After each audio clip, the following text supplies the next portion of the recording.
થાય છે. सारे जगत के कण कण में दिव्य अमर एक आत्मा, एक ब्रह्म है, एक सत्य है, एक ही है परमात्मा. प्राणों से प्राण मिला के चलो, प्राणों से प्राण मिलाते चलो, प्रेम की गंगा बहा के चलो, प्रेम की गंगा बहाते चलो. જેટલા લોકો વીરપુરમાં આ કથા સાંભળી, જેટલા વૈષ્ણવોએ અણુ અણુમાં વિષ્ણુને જોવા, એને વૈષ્ણવ કહેવાય. કદાચ કોઈ હારે ખટરાગ હોય, ઝઘડો હોય, બોલ્યાચાલી ન હોય, તો આ કૃષ્ણની કથા, પ્રેમાવતારની કથા સાંભળી અને એના ઘરે જઈ અને સામેથી કહેજો કે તમારા ઘરે આજે અમે દૂધ પીશું. આપણા જે પહેલાના સંબંધો હતા, આપણે બંને વચ્ચે ઝઘડાઓ હતા, એ બધા પૂરા થયા, કારણ કે અમે કૃષ્ણ અવતાર, પ્રેમાવતારની કથા સાંભળીને આવ્યા છે. અને પ્રેમ ના આપી શકીએ તો શું કહેવાય? ઝઘડા આપણા હાથથી બંધ, સમાધાન કરી આવજો. કારણ કે કૃષ્ણની પ્રેમાવતારની કથા સાંભળ્યા પછી વચ્ચે જો રાગ દ્વેષ રાખશો તો એ કથા નહીં, એ વ્યથા છે. એટલે પ્રેમાવતારની કથા સાંભળીને આવ્યા. જેમ માછલી જલ વિના રહી ન શકે, એમ હું ઠાકોરજી વિના રહી ન શકું. જેમ દશરથ રામ વિના રહી ન શક્યા, રામ રામ કહી 6 દિવસમાં પ્રાણ છોડી દીધો. અને જેના દોષમાં પણ તમને ગુણ દેખાય ને, એ સાચા પ્રેમનું સ્વરૂપ. જમવા માટે બેઠો કોઈ નવયુવાન, નવા લગ્ન થયા અને કઢી ખાવા ગયો, અને કઢી ખાટી હતી. કે આ કઢી કોણે બનાવી? અંદરથી અવાજ આવ્યો, તારી ઘરવાળીએ બનાવી. કહ્યું કે બહુ સુંદર છે, આપો એક વાટકી વધારે પીવી છે. એમ જેના દોષમાં પણ તમને ગુણ દેખાય, એક ઠાકોરજીનો કોઈ દોષ તો બતાવી દે. કારણ કે આપણે ઠાકોરજીને પ્રેમ કરીએ છીએ, સ્નેહ કરીએ છીએ, એટલે કહી શકાય કે એમાં એક પણ દોષ ન લાગે. બીજે ક્યાંક કંઈ બોલવું એના કરતા આઈ લવ યુ કૃષ્ણા બોલો, મને પ્રેમ ઠાકોરજી સાથે છે. બીજે આ તો જેટલા પ્રેમો છે એ બધા પ્રેમો વાસનાવાળા પ્રેમો છે, શારીરિક પ્રેમો છે. આત્મા સાથેનો પ્રેમ only for God is Krishna. Krishna સાથેનો પ્રેમ હોવો જોઈએ. એ પ્રેમનું સ્વરૂપ બતાવ્યું છે. ગોપીઓ આજે પણ કૃષ્ણ કૃષ્ણ કરતી આજે પણ રડે છે. અને યમુના મહારાણી ને બલરામજીનો સંવાદ પણ છે. આ કૃષ્ણની કથા સાંભળી તમારા વેર ઝેર બધા ભૂલીને છોડી મૂકજો. प्रेम प्रेम सब कोई कहे, प्रेम न जाने को ढाई अक्षर प्रेम का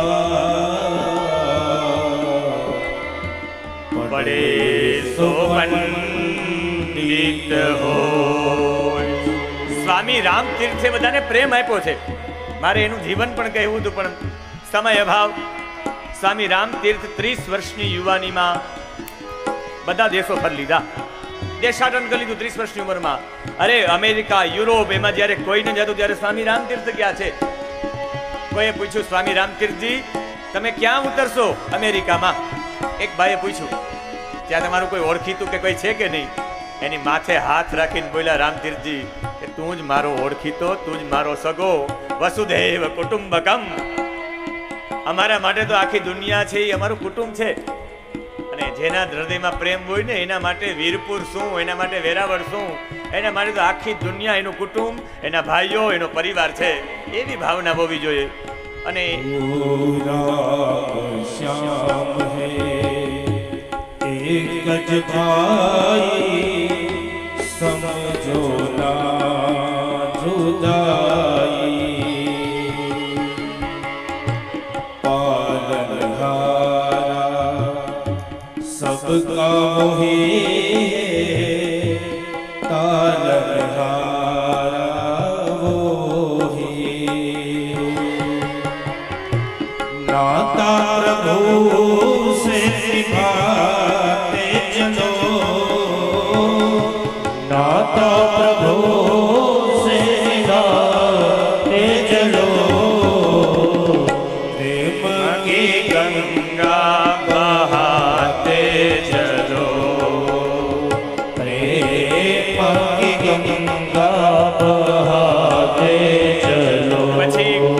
પુરુષ દેશનો અજ્ઞાની રાજા પૌંડ્રક 4 હાથ લઈને કે હું વાસુદેવ છું, હું વાસુદેવ છું. ભગવાને એનો પણ વધ કર્યો છે. અને 2 અક્ષોહિણી સેના લઈને એની સાથે કાશીના રાજા આવ્યા હતા. કાશીના રાજાનું પણ મસ્તક કાપ્યું અને કાશીના દરવાજા પર લટકાવી દીધું. અને કાશી રાજાનો દીકરો સુદક્ષિણ, અને સુદક્ષિણે વિચાર કર્યો મારા પિતાનું મસ્તક લટકાવે, મારે દ્વારિકાધીશની આખી દ્વારિકા બાળી નાખવી છે. એણે પુરસ્ચરણ કર્યું, રાત્રિના હોમ કર્યા, મારણ પુરસ્ચરણ કર્યું. કૃત્યા નામની રાક્ષસીને ઉત્પન્ન કરી, કહ્યું કે આખી દ્વારિકા અને દ્વારિકા સહિત દ્વારિકાધીશ સહિત બધાને બાળી નાખો. એ કૃત્યા ગઈ છે પણ સુદર્શન ચક્રએ એને બાળી નાખી, અને સુદર્શન ચક્રએ આખી કાશીને બાળી નાખી. અને ફરીથી બધાએ કાશીના લોકોએ પ્રાર્થના કરી, નવી કાશી વસાવી. અને આ વસાવી એટલે દગ્ધવા વારાણસામ સર્વામ વિષ્ણુચક્રમ સુદર્શનમ, ફરીથી નવી કાશી બનાવી. એટલે આજે હરિની કાશી કહેવાય, હરની કાશી ને હરિની કાશી. દ્વિવિધ નામનો એક વાનર હતો જે ભૌમાસુરનો મિત્ર હતો. 10,000 હાથીનું બળ હતું. યજ્ઞ કરતા દ્વારિકામાં જે મળમૂત્રનો ત્યાગ કરતો, ઋષિઓએ પ્રાર્થના કરી, બલદેવજી પાછળ દોડ્યા અને એ દોડતો દોડતો આવી ગયો છે આપણા રેવતાચલમાં, ગિરનારમાં. ગિરનારમાં ભયંકર યુદ્ધ થયું. એને ચંદનના વૃક્ષો લઈને એની માથે પધરાવ્યા બલદેવજીની ઉપર. અને આજે હમણાં 1 કે 2 વર્ષ પહેલા એક ટીમ આવી હતી ને એણે કહ્યું કે દાતારના ડુંગરની પાછળ ચંદનના વૃક્ષનું જંગલ છે. આ ગિરનાર હિમાલયનો બાપ છે. જેટલું હિમાલયમાં નથી એટલું ગિરનારમાં ઔષધિઓ છે, પણ શોધવાવાળા કેટલા છે. ચંદનના વૃક્ષને એટલી બધી ઔષધિઓ છે. અને પછી સુનંદ નામનું મૂષળ હતું ને જોરદાર માર્યું છે દ્વિવિધ નામના વાનરને. ત્યાં ને ત્યાં મૃત્યુ થયું. બધા સાધો સાધો શબ્દો સંભળાવા માંડ્યા. આ દ્વિવિધ એટલે દ્વૈત બુદ્ધિ. ભગવાનને ઓળખ હોય તો દ્વૈત બુદ્ધિને છોડવી પડે. કાં તો દ્વારિકાધીશમાં તમારું મન રહેશે, કાં દુનિયામાં રહેશે.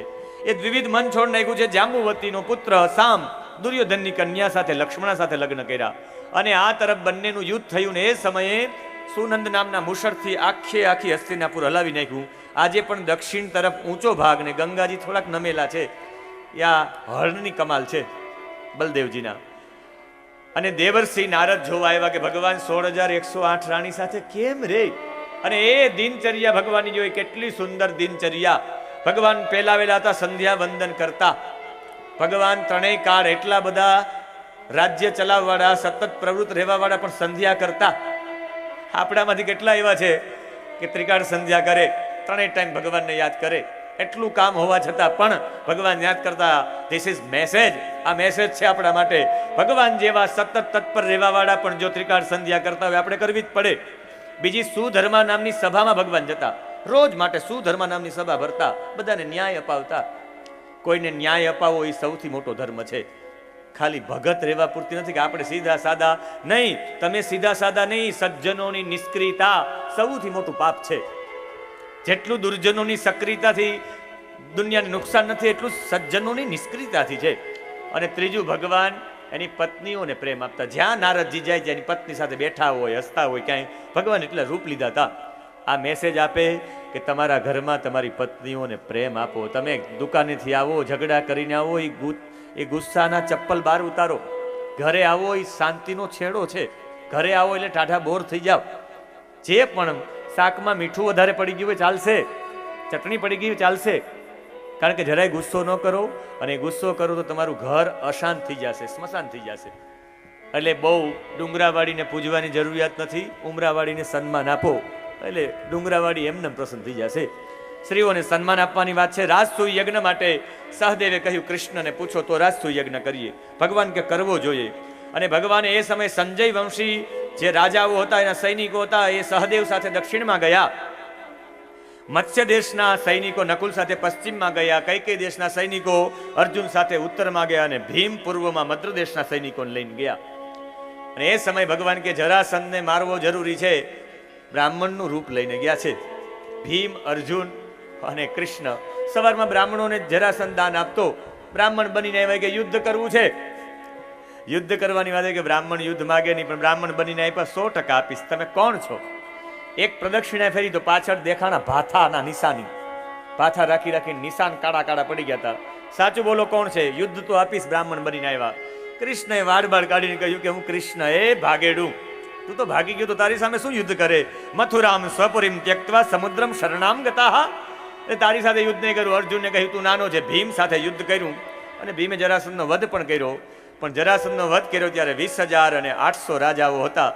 એ બધા છૂટા ત્યારે એ બધા હાથ જોડીને પ્રાર્થના કરી છે. એ બીજી કોઈ પ્રાર્થના નહીં.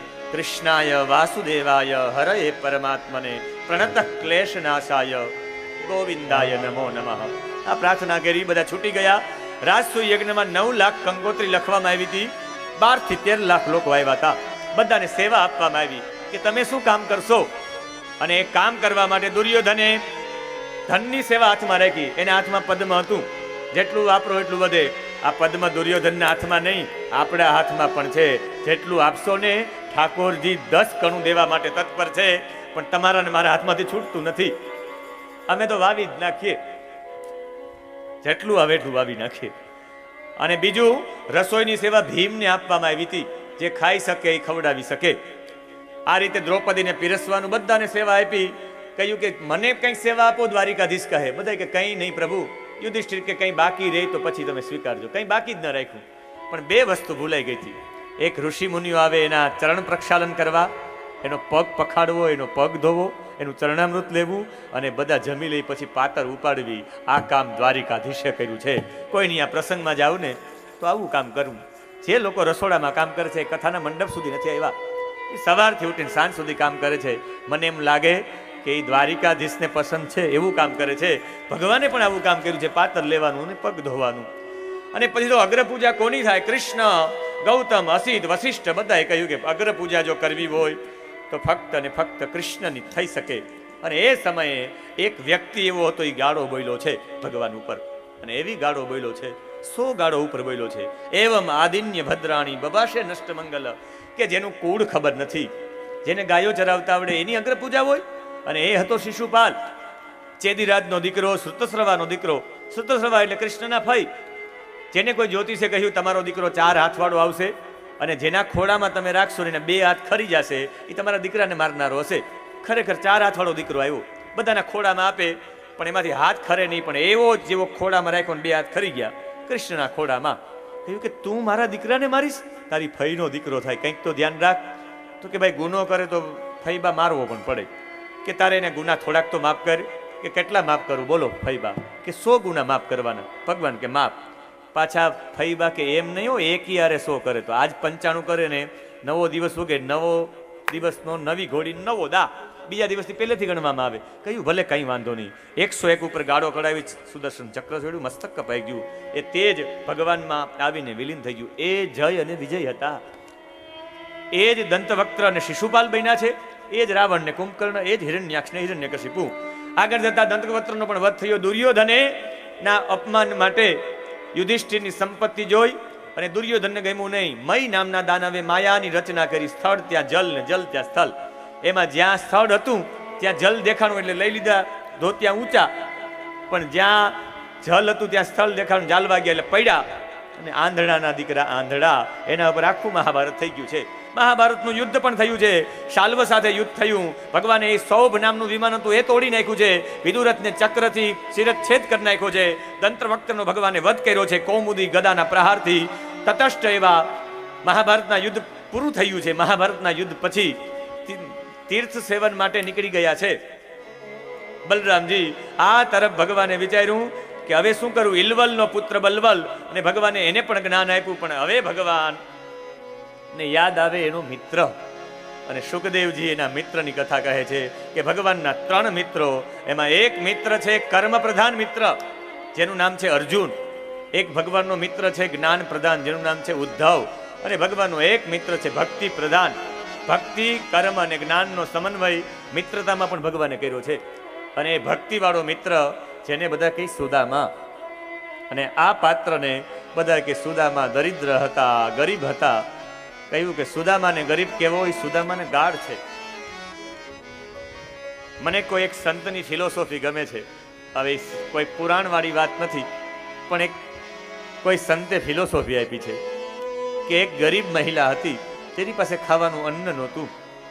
ખાવાનું અન્ન નહોતું એની પાસે. વૃદ્ધા મહિલા પાસે થોડાક ચણા હતા. પોતાની મૂડીના અને ચણાની પોટલી વાળીની જંગલમાં રહેતી 2 ચણા ખાઈ લઈને પાણી પી લે. એ જ ચણાની પોટલી કોઈને લાગ્યું કે સોના મહોર લાગે, ચોર લોકો ચોરીને ભાગ્યા. ત્યારે આ ડોસીમાં બોલ્યા કે મારા જીવનની મૂડી લઈને જાઓ, જે મારા ચણા ખાય એને દરિદ્રતા આવે. અને આ ચોર લઈને ભાગ્યા. ખબર પડી કે ઓહો, આ તો ચણા છે, ફેંકી દીધા. અમને એમ કે સોના મહોર છે. એ નદીના કિનારે પડ્યા ને ત્યાં જ સાંદીપનીના પત્ની આવ્યા. એણે એ પોટલું લીધું ને એમાં જોયું કે આ પોટલાની અંદર ચણા છે. ને એ ચણા જોયા એટલે કહ્યું, એ સમયે એ કાષ્ટ લેવા માટે, એ સમિધા લેવા માટે કૃષ્ણ અને સુદામા જતા હતા. એ ચણાનું પોટલું એના હાથમાં પણ કહ્યું કે મને આ નદીના કિનારેથી મળ્યું છે, એકવાર જોઈ લેજો. કોઈનું કારણ બારણ નાખેલું નથી ને, જાદુ ટોણું કરેલું નથી ને, એટલે જોઈને ખાજો. બંને લોકો ગયા. વરસાદ ખૂબ ગયો, ભગવાન ઉપર હતા, સુદામા નીચે હતા. પોટલી ખોલીને ખાવાની ઈચ્છા થઈ ચણા, પણ એ પોટલી ખોલીને જોયું તો કે ગુરુ માતાનો આદેશ હતો, કંઈ આડાવડું તો નથી ને આમાં. આમ ઉપર હાથ રાખીને સાધનાથી જોયું એ ખબર પડી કે આ તો ડોસીમાં એ શ્રાપ આપ્યો છે કે દરિદ્રતા પ્રાપ્ત થાય. કહ્યું કે આ દરિદ્રતા મારા કૃષ્ણને પ્રાપ્ત ન થવી જોઈએ, મારે એને સોનાની નગરીમાં બેસાડવો છે. એ દરિદ્રતા બધી મને મળી જાય. એટલે ટોટલી ચણા ખાઈ ગયા છે. સાહેબ સુદામાએ બધા દાડિયા ખાધા ન હોત ને જો એ ચણા કે દાડિયા કૃષ્ણને ખવડાવ્યા હોત તો એ દ્વારિકાનો રાજા ન હોત, એને દ્વારિકાધીશ બધા ન કહેતા હોત. સંપૂર્ણ ખાઈ ગયા. એક કીડી મકોડાને પણ દરિદ્રતા મળવી જ ન જોઈએ. આખી દુનિયાનું દુઃખ મને મળે એટલે તો આરતી છે. ભગવાન ઉપરથી જે આર્ત જે દુઃખ છે એ ભગવાન, એ દુઃખ અમે બધાએ અમારી ઉપર ચડાવીએ. અમે બધા વૈષ્ણવ જણ વિતરિત કરી લઈએ. બાકી મારા ઠાકોર ઉપર સહેજ પણ દુઃખ ન હોવું જોઈએ. એ આર્તનાદનો ભાવ આરતીનો છે. આરતી લેવાનું મહત્વ છે. તમારી ઉપરનું કષ્ટ છે એ પ્રભુ અમને મળે અને તમને સતત સુખ જ મળે, એ જ બાલકૃષ્ણજીની સેવા છે. અને એ વાત સુદામાએ આવી દરિદ્રતા લીધી એમ કહી શકાય કે સુખદેવજીને પૂછ્યું કે સુદામા કોણ છે? અને એની વ્યાખ્યા એક આવો મહાપુરુષ કરે, સુદામા કોણ છે? કૃષ્ણસ્યાસીન સખા કશ્ચિ બ્રાહ્મણો બ્રહ્મવિત્તમઃ વિરક્ત ઇન્દ્રિયાર્થેષુ પ્રશાંતાત્મા જીતેન્દ્રિય. આ જીતેન્દ્રિય પુરુષ હતો જે કૃષ્ણ સાથે ભણ્યા હોય એ કઈ દરિદ્ર હોય.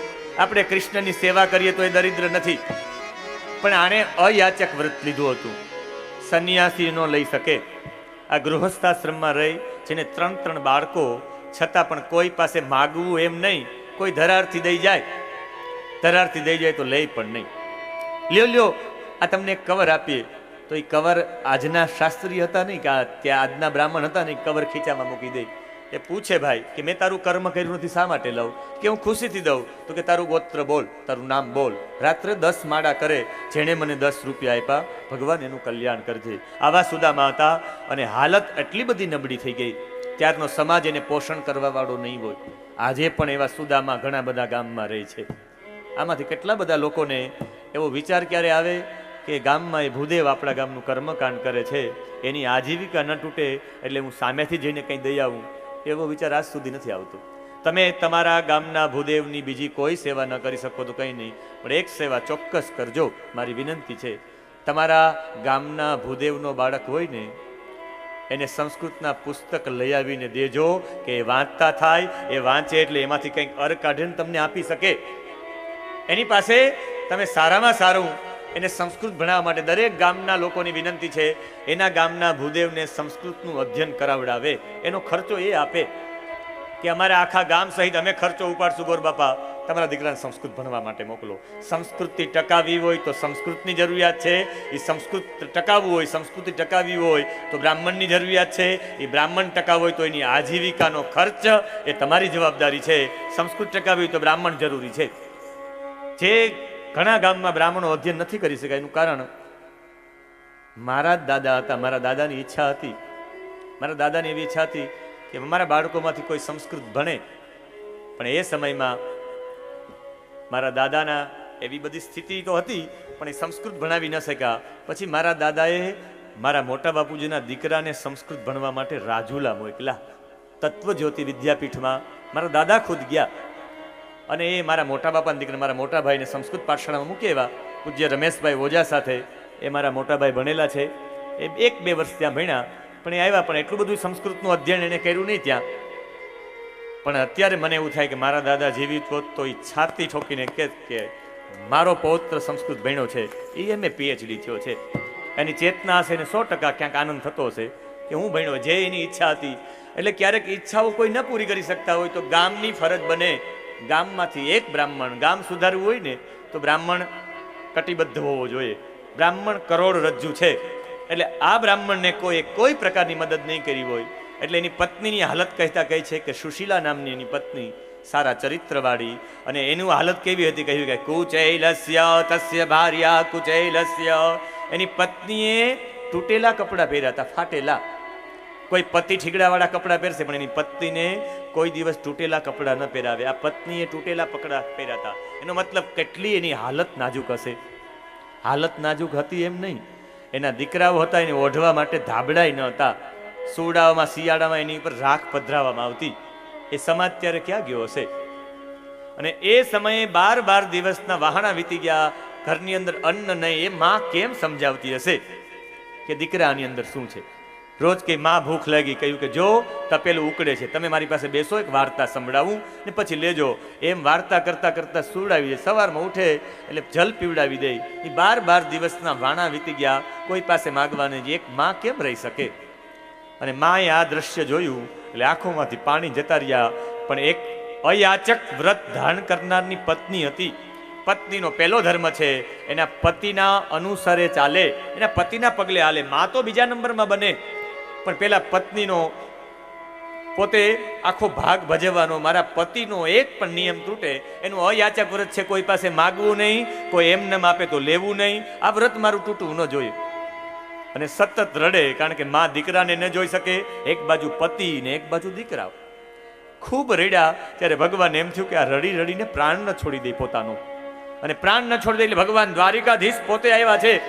એક સાધુનો વેશ ધારણ કરીને કહ્યું, ભવતી ભિક્ષાન દેહી, અને અવરથી અવાજ સંભળાણો કે હે કોઈ મને ભિક્ષા આપો. આંખોમાંથી આંસુ લૂંટતી લૂંટતી આ બહાર આવી આ મહિલા. કહ્યું કે મહારાજજી, આજ અમારા ઘરે સૂતક છે, તમે જતા રહ્યો. અને એની પરીક્ષા લેવા માટે ભગવાને કહ્યું, સૂતક છે, જન્મનું સૂતક છે કે મરણનું? કહ્યું કે જન્મનું સૂતક છે. દીકરો આવ્યો કે દીકરી આવી? કહ્યું કે દીકરો પણ નથી આવ્યો અને દીકરી પણ નથી આવી. અમારે ઘરે દરિદ્રતાએ જન્મ લીધો છે, અમારા ઘરે દરિદ્રતાએ જન્મ લીધો છે. કે હોય નહીં, આ સુદામાનું ઘર છે ને? તો કે અરે જે કૃષ્ણની સાથે ભણ્યા હોય, દ્વારિકાધીશ સાથે ભણ્યા હોય, એને ઘરે દરિદ્રતા હોય? આને કહેવાય મહાન માણસ, આને કહેવાય મહાપુરુષ, આને કહેવાય સાચો બ્રાહ્મણ. જેને પોતાના ઘરે પોતાની ધર્મપત્નીને એવું નહોતું કહ્યું કે આ દ્વારિકાધીશ જે રાજા છે, દ્વારિકાનો લોકો એની પાસે જાય માગવા માટે, એ દ્વારિકાધીશ મારો સહપાઠી છે, મારી સાથે ભણનારો છે. ઉલ્લેખ નહોતો કર્યો. આપણે તો તાલુકા પંચાયતનો સદસ્ય મિત્ર હોય તો આખા ગામમાં કહીએ મારો મિત્ર છે, ધારાસભ્ય છે મારો મિત્ર છે. જેનો ભગવાન જેનો મિત્ર છે, ઉલ્લેખ નહોતો કર્યો કે ભગવાન મારા મિત્ર છે. ભગવાનને આવવું પડ્યું સાધુ બનીને કહેવું પડ્યું કે તારો પતિ છે સુદામા, એ તો દ્વારિકાધીશની સાથે ભણ્યા, એને ઘરે દરિદ્રતા હોય? તો કે મારા પતિ જે દ્વારિકાધીશને બધા ભગવાન માને છે, એ મારા પતિના મિત્ર છે? તો કે હા. ભગવાન ત્યાંથી સીધા નીકળી ગયા અને અંદર આવીને કહ્યું, એક પ્રશ્ન પૂછું, આપની આજ્ઞા હોય તો? કહ્યું કે પૂછો. આ દ્વારિકાધીશ છે એને તમે ઓળખો છો? તો કે તને કોણે કહ્યું? મેં એવું સાંભળ્યું છે પતિદેવ કે એ તમારી સાથે ઉજ્જૈનમાં ભણતા સાંદીપનીના એ શિષ્ય ને તમે પણ શિષ્ય? કહ્યું કે હા, એ મારા મિત્ર છે. તો કે તમે કેમ ઉલ્લેખ ન કર્યો? કે કદાચ હું ઉલ્લેખ કરું તો લોકોને એમ થાય કે આનો મિત્ર ઓલો દ્વારિકા વાળો છે. અત્યાર સુધી યાદ ન કર્યા ને હવે નામ ચડ્યું ત્યારે બધા મિત્ર બનવા માંડ્યા. આખી દુનિયા આવા સંબંધ રાખવા વાળી છે. તમારો પ્રોગ્રેસ થાય એટલે કે એ મારા ફઈનો દીકરો છે, એ મારા દૂરના કાકીનો દીકરો છે, એ અમારા ગોત્રનો છે, અમારા કુળનો છે, એ અમારો પટેલ છે, એ અમારો આ છે. જ્ઞાતિ ગૌરવ તત્કાલ આવે, પણ જ્યાં તમે કંઈક નબળું કામ કરશો તો કોઈ નહીં કહે. એનો મતલબ છે કે એ કૃષ્ણ એનું કામ કરે, આપણે તો એની પાસેથી કંઈ કહેવાનું ન હોય, બહાર બતાવવા માટે નહીં. એ દ્વારિકાધીશ અંદર ભજવા માટે છે, લોકોમાં કહેવા માટે નહીં. એવો સુદામા. અને આ સુદામાએ એટલો ઉલ્લેખ નહોતો કર્યો. એમ કહી શકાય કોઈ કે સુદામા દરિદ્ર છે, સુદામા દરિદ્ર છે. આ સુદામા દરિદ્ર નહીં. આજે દ્વારિકાધીશની જય બોલાય છે ને, બધા કે દ્વારિકાધીશ કી જય, દ્વારિકાધીશ કી જય. છેલ્લે સુદામાએ કૃષ્ણ પગે લાગ્યા ને ત્યારે સુદામાએ બે હાથ માથે રાખીને આશીર્વાદ આપ્યા કે મેં આ જીવન અયાચક વ્રત કર્યું ને એનું પુણ્ય કૃષ્ણ તને મળે અને યુગો યુગો સુધી તારો જય જયકાર બોલશે. એટલે આજે જય જયકાર દ્વારિકાધીશનો બોલાય છે બ્રાહ્મણના આશીર્વાદના કારણે. સાહેબ, આશીર્વાદ સૌથી મોટા અઘરા છે. આમાંથી કોઈ વૈષ્ણવ એવો છે કે એમ કહી શકે કે મારા જીવનમાં મેં જેટલું પુણ્ય કર્યું મહાદેવભાઈ પુણ્ય તમને આપું છું? સાહેબ, બોલો એટલે પુણ્ય નીકળી જાય. આ તો બ્રાહ્મણ સૌથી મોટા દાનવીર છે. તમે શું બ્રાહ્મણને સમજો? તમે 10ની નોટ ને 100ની નોટ આપો, બ્રાહ્મણ આશીર્વાદ આપે ને, એ સવારથી સાંજ સુધી બ્રાહ્મણ આશીર્વાદ આપતો રહે કે ધનવાન ભવ, પુત્રવાન ભવ, કીર્તિમાન ભવ, યશસ્વી ભવ. એ સવારથી ઉઠીને બધાને આશીર્વાદ આપે ને, એટલે બ્રાહ્મણો પાસે સંપત્તિ નથી, કારણ કે એને તો એના યજમાનોને લૂંટાવી દીધી છે. બધા આશીર્વાદ આપી દીધા છે. સવારમાં ગાયત્રીનો જપ કરે, પૂજા પાઠ કરીને નીકળે એટલે બધા પગે લાગે, આશીર્વાદ આપી દે. આનાથી મોટો દાનવીર કોણ આપી શકે? આપી દો તમે તમારું દાન, તમારા જીવનનું પુણ્ય આપી શકશે કોઈ? આ સૌથી મોટા, જેને કહેવાય છત્રીની છાતી, એ બ્રાહ્મણોની છે. જેને કહેવાય મોટું કલેજું બ્રાહ્મણોનું છે, જે સતત આશીર્વાદ આપતા રહે. એટલે બ્રાહ્મણો સંપત્તિવાળા નથી હોતા, કારણ કે બ્રાહ્મણસ્ય દેહોયમ શુદ્ર કામાય નેશ્યતે. બ્રાહ્મણનું શરીર સામાન્ય કામ માટે છે જ નહીં, પરોપકાર માટે બ્રાહ્મણ જીવે છે. એટલે બ્રાહ્મણને બધા પગે લાગે છે. અને આ સુદામાં એવી હાલત થઈને કહ્યું કે મારે એની પાસે નથી જવું. કહ્યું કે એકવાર એની પાસે જાઓ, હવે તો દીકરાઓનું પેટ અને વાહો એક થઈ ગયા છે, હવે તમે નહીં જાઓ તો આ દીકરાઓ મરી જશે. કહ્યું કે ત્યાં અત્યાર સુધી નથી ગયો ને હવે જાઓ તો માગવા જ જાઓ એવું છે ને. અને પછી એક શબ્દ બોલ્યા એટલે સુદામા ચાલતા થઈ ગયા. કહ્યું કે તમે આ વ્રત કેના માટે કરો, અયાચક વ્રત? તો કે ભગવાનની પ્રસન્નતા માટે. એ ભગવાન અત્યારે તમે કોને માનો છો? એ ભગવાન કોણ? તો કે દ્વારિકાધીશ. એનો જપ કરો ને? તો કે આ એનો જપ કરો એની પ્રસન્નતા મેળવવા માટે. ને તમારું આ યાચક વ્રત તમને ભગવાનના દર્શન માટે રોકાતું હોય તો એ તમારું અયાચક વ્રત નકામું છે. ભગવાનના દર્શન માટે રોકે. અયમ હિ પરમો લાભ ઉત્તમ શ્લોક દર્શનમ. વ્રતથી તો ભગવાનને મળવાનું હોય, એ ભગવાનને મળવા માટે બધા વ્રત કરતા હોય. તમારું વ્રત ભગવાનને મળવામાં બાધા કરે છે. આ વ્રત ન કહેવાય. કહ્યું કે હું જાઉં પણ દેવી મારાથી નાનો છે, એને હું શું આપું? આપણા ઘરમાં તો એવું કંઈ છે નહીં કે એને કંઈ ભેટ આપું. અને બાજુવાળા બેન બેયનો રડવાનો અવાજ સાંભળી ગયા. એ બેન 4 મુઠ્ઠી પૌવા લઈને આવ્યા અને કહ્યું કે નહીં, અમે કોઈનું લેશું નહીં. કે તમને આપતી નથી, તમને ઉછીના આપું છું, ઉધાર આપું છું, પાછું તમારી પાસે થઈ જાય ત્યારે આપી જાજો. 4 મુઠ્ઠી પૌવા ઘણા બધા પોટલામાં રાખ્યા, એક પછી એક ધોતિયાના લીરાઓ રાખ્યા, એમાં પેક કર્યું. અને સુદામાજી એ પોટલું લઈને નીકળ્યા. અને ત્યારે કહ્યું કે આ શુક્લખડી શરીર, હે દ્વારિકાધીશ, હે માધવ, તારી પાસે મારો આ પતિદેવ આવે છે, અને કંઈ પણ ન થાય, એને કંઈક થશે તો હું આ બાળકોને કેમ મોટા કરીશ? તારી ઉપર છે, જ્યાં સુધી મારો પતિ પાછો નહીં આવે ત્યાં સુધી હું જલ ગ્રહણ નહીં કરું. અને સુદામાજી એ પોટલી લઈને નીકળ્યા છે અને પોરબંદરથી દ્વારિકા તરફ રવાના થયા. એટલે એ પૌવાની પોટલી યષ્ટિકામાં લટકાવીને નીકળ્યા છે. પૌવાની પોટલી યષ્ટિકાય લટકી, પૌવાની પોટલી યષ્ટિકાય લટકી, પૌવાની પોટલી યષ્ટિકાય લટકી. મનમાં મનમોહનને મળવાની ચટકી, મનમાં મનમોહનને મળવાની ચટકી, મનમાં મનમોહનને મળવાની ચટકી, મનમાં મનમોહનને મળવાની ચટકી. એ તો ભાવ વિભોર બની જાય છે રે, ભાવ વિભોર બની જાય છે રે, એ તો ભાવ વિભોર બની જાય છે, તો ભાવ વિભોર બની જાય છે રે. જુઓ સુદામાજી દ્વારિકામાં જાય છે, જુઓ સુદામાજી દ્વારિકામાં જાય છે. દ્વારિકાધીશને એવું થયું કદાચ નહીં પહોંચી શકે સુદામા, ગરુડને મોકલા છે. અહીંયા શાંતિથી આરામ કર્યો, ઉઠા ગયા તો દ્વારિકામાં હતા. દ્વારપાલોને પૂછ્યું કે આ નગરી કઈ છે? કે દ્વારિકા છે. કે મારે ભગવાનને મળવું છે. ત્યારે કહ્યું અત્યારે મળી ન શકો, પણ એને કહો તો ખરા કે એનો મિત્ર છે, નામ સુદામો આપજો કે એક બ્રાહ્મણ મળવા આવ્યો છે. દ્વારપાલોને એવું થયું ક્યાંક શ્રાપ ન મળી જાય. જય વિજયને મળ્યો એમ દ્વારપાલોએ જઈને છડી પોકારી કહ્યું કે પ્રભુ કોઈ બ્રાહ્મણ તમને મળવા માંગે છે, નામ છે સુદામો. અને જેવી નામ સાંભળ્યું ભગવાન દોડ્યા છે અને દોડીને ભેટી ગયા ભગવાન. નામ રે સુની વાલો દોડ્યા ગિરધારી રે. નામ રે સુની દોડા ગીરધારી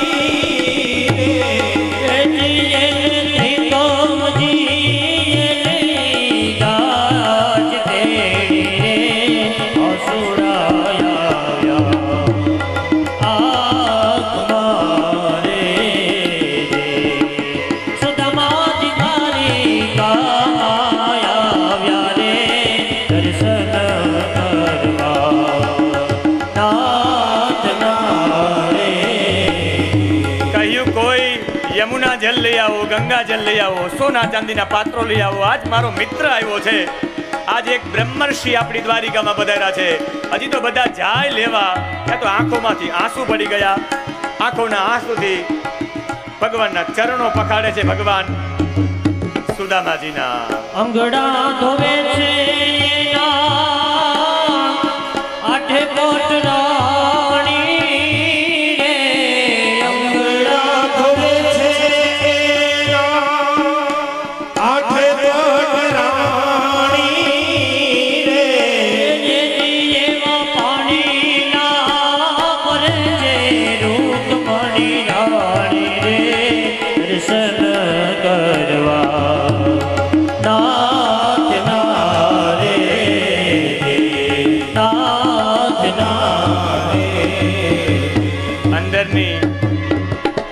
અંદરની દાસીઓ વાત કરે છે, જે પલંગ ઉપર રૂક્ષ્મણીજીને પૂછ્યા વિના બેસી ન શકાય ત્યાં બેસાડ્યા. કિમ અનેન કૃતમ પુણ્યમ અવધૂતેન ભિક્ષુણા. આ ભિખારી એવા ક્યાં કર્મ કર્યા છે, ભગવાન એને એટલું સન્માન આપે છે. અને પછી કૃષ્ણ સુદામાએ વાતો કરીને કહ્યું 56 ભોગ લાગી ગયા. ભગવાન કે જમવા બેસો.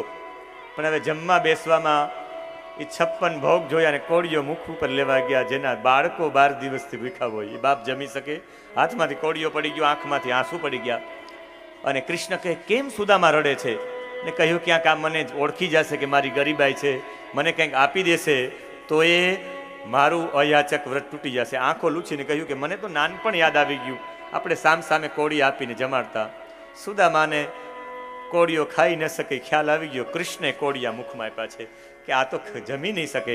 ભગવાને જમાડીને કહ્યું કે નૈવ અતિ પ્રિય છે વિદ્વન ધનેશુ વિદિતમ હિમે. નાનપણથી તને ધન પ્રત્યે પ્રેમ જ નથી રહ્યો, જમવામાં પ્રેમ નથી રહ્યો. આ સુખ લખડી એટલે તો છે, તું જમતો જ નહીં, અપરસમાં રહી, ચાખડી પણ પહેરતો નહીં, અપરસમાં જપ જ કરતો. લે આ કોળીઓ મારા તરફથી, આ મારી પત્ની તરફથી, મારા પુત્રો તરફથી, એમ કરીને ખૂબ જમાડ્યા છે. કહ્યું કે આખી જિંદગીનું છેલ્લે તિલક કર્યું મસ્તક ઉપર. આખું જે પૈસા એના જીવનમાં હતું નહીં, શ્રી ક્ષય હતું ને, ત્યાં યશસ્વી થઈ ગયું. બધું ભગવાને આપી દીધું.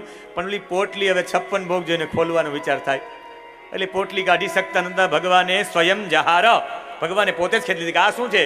ખોલીને જોયું કે મારા ભાભીએ મોકલું ને આપતો નથી. એમ કરીને ભગવાને એ પૌવાની એક મુઠ્ઠી ખાધી કે તો આખું સ્વર્ગનું રાજ્ય આપી દીધું, બીજામાં પૃથ્વીનું રાજ્ય આપી દીધું. ત્રીજી લેવા ગયા તો પકડી લીધા કે હવે રહેવા દ્યો. પ્રભુ રાણીઓએ કહ્યું ને સુદામાએ કહ્યું કે ભગવાન હવે હું જાઉં. અને એ સુદામાને ભગવાને રોક્યા પણ નહીં. સુશીલા દેવી રાહ જોતા હતા.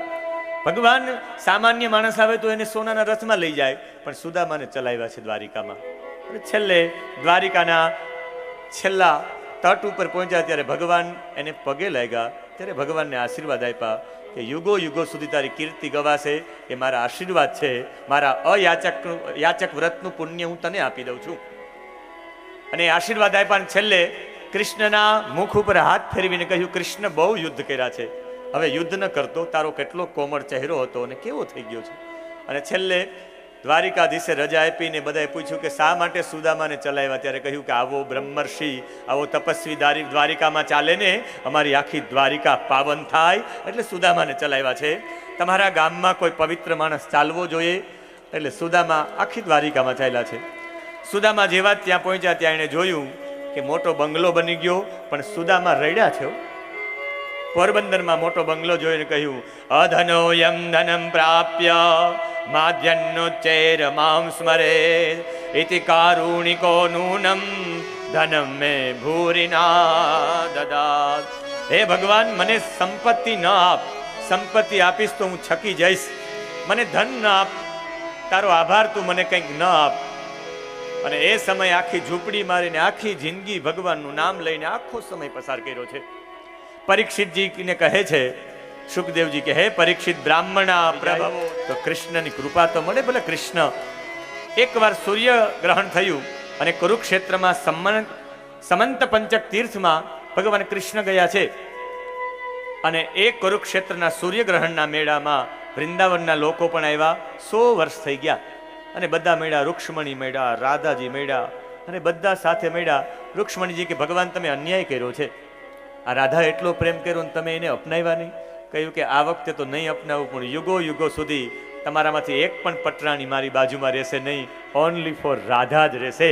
રાધા રૂક્ષ્મણી નહીં, આ કૃષ્ણ રૂક્ષ્મણી નહીં, સત્યભામા કૃષ્ણ નહીં, પણ રાધા કૃષ્ણ થશે. એટલે દરેક જગ્યાએ ભગવાન યુગો યુગો સુધી રાધાજી સાથે રહેશે. અને પછી તો યજ્ઞ કર્યો વસુદેવજીએ. વસુદેવના યજ્ઞ પછી માએ કહ્યું કે તું ગુરુના પુત્રને લઈ આવી શક તો મારા પુત્રને પણ લઈ આવી શક.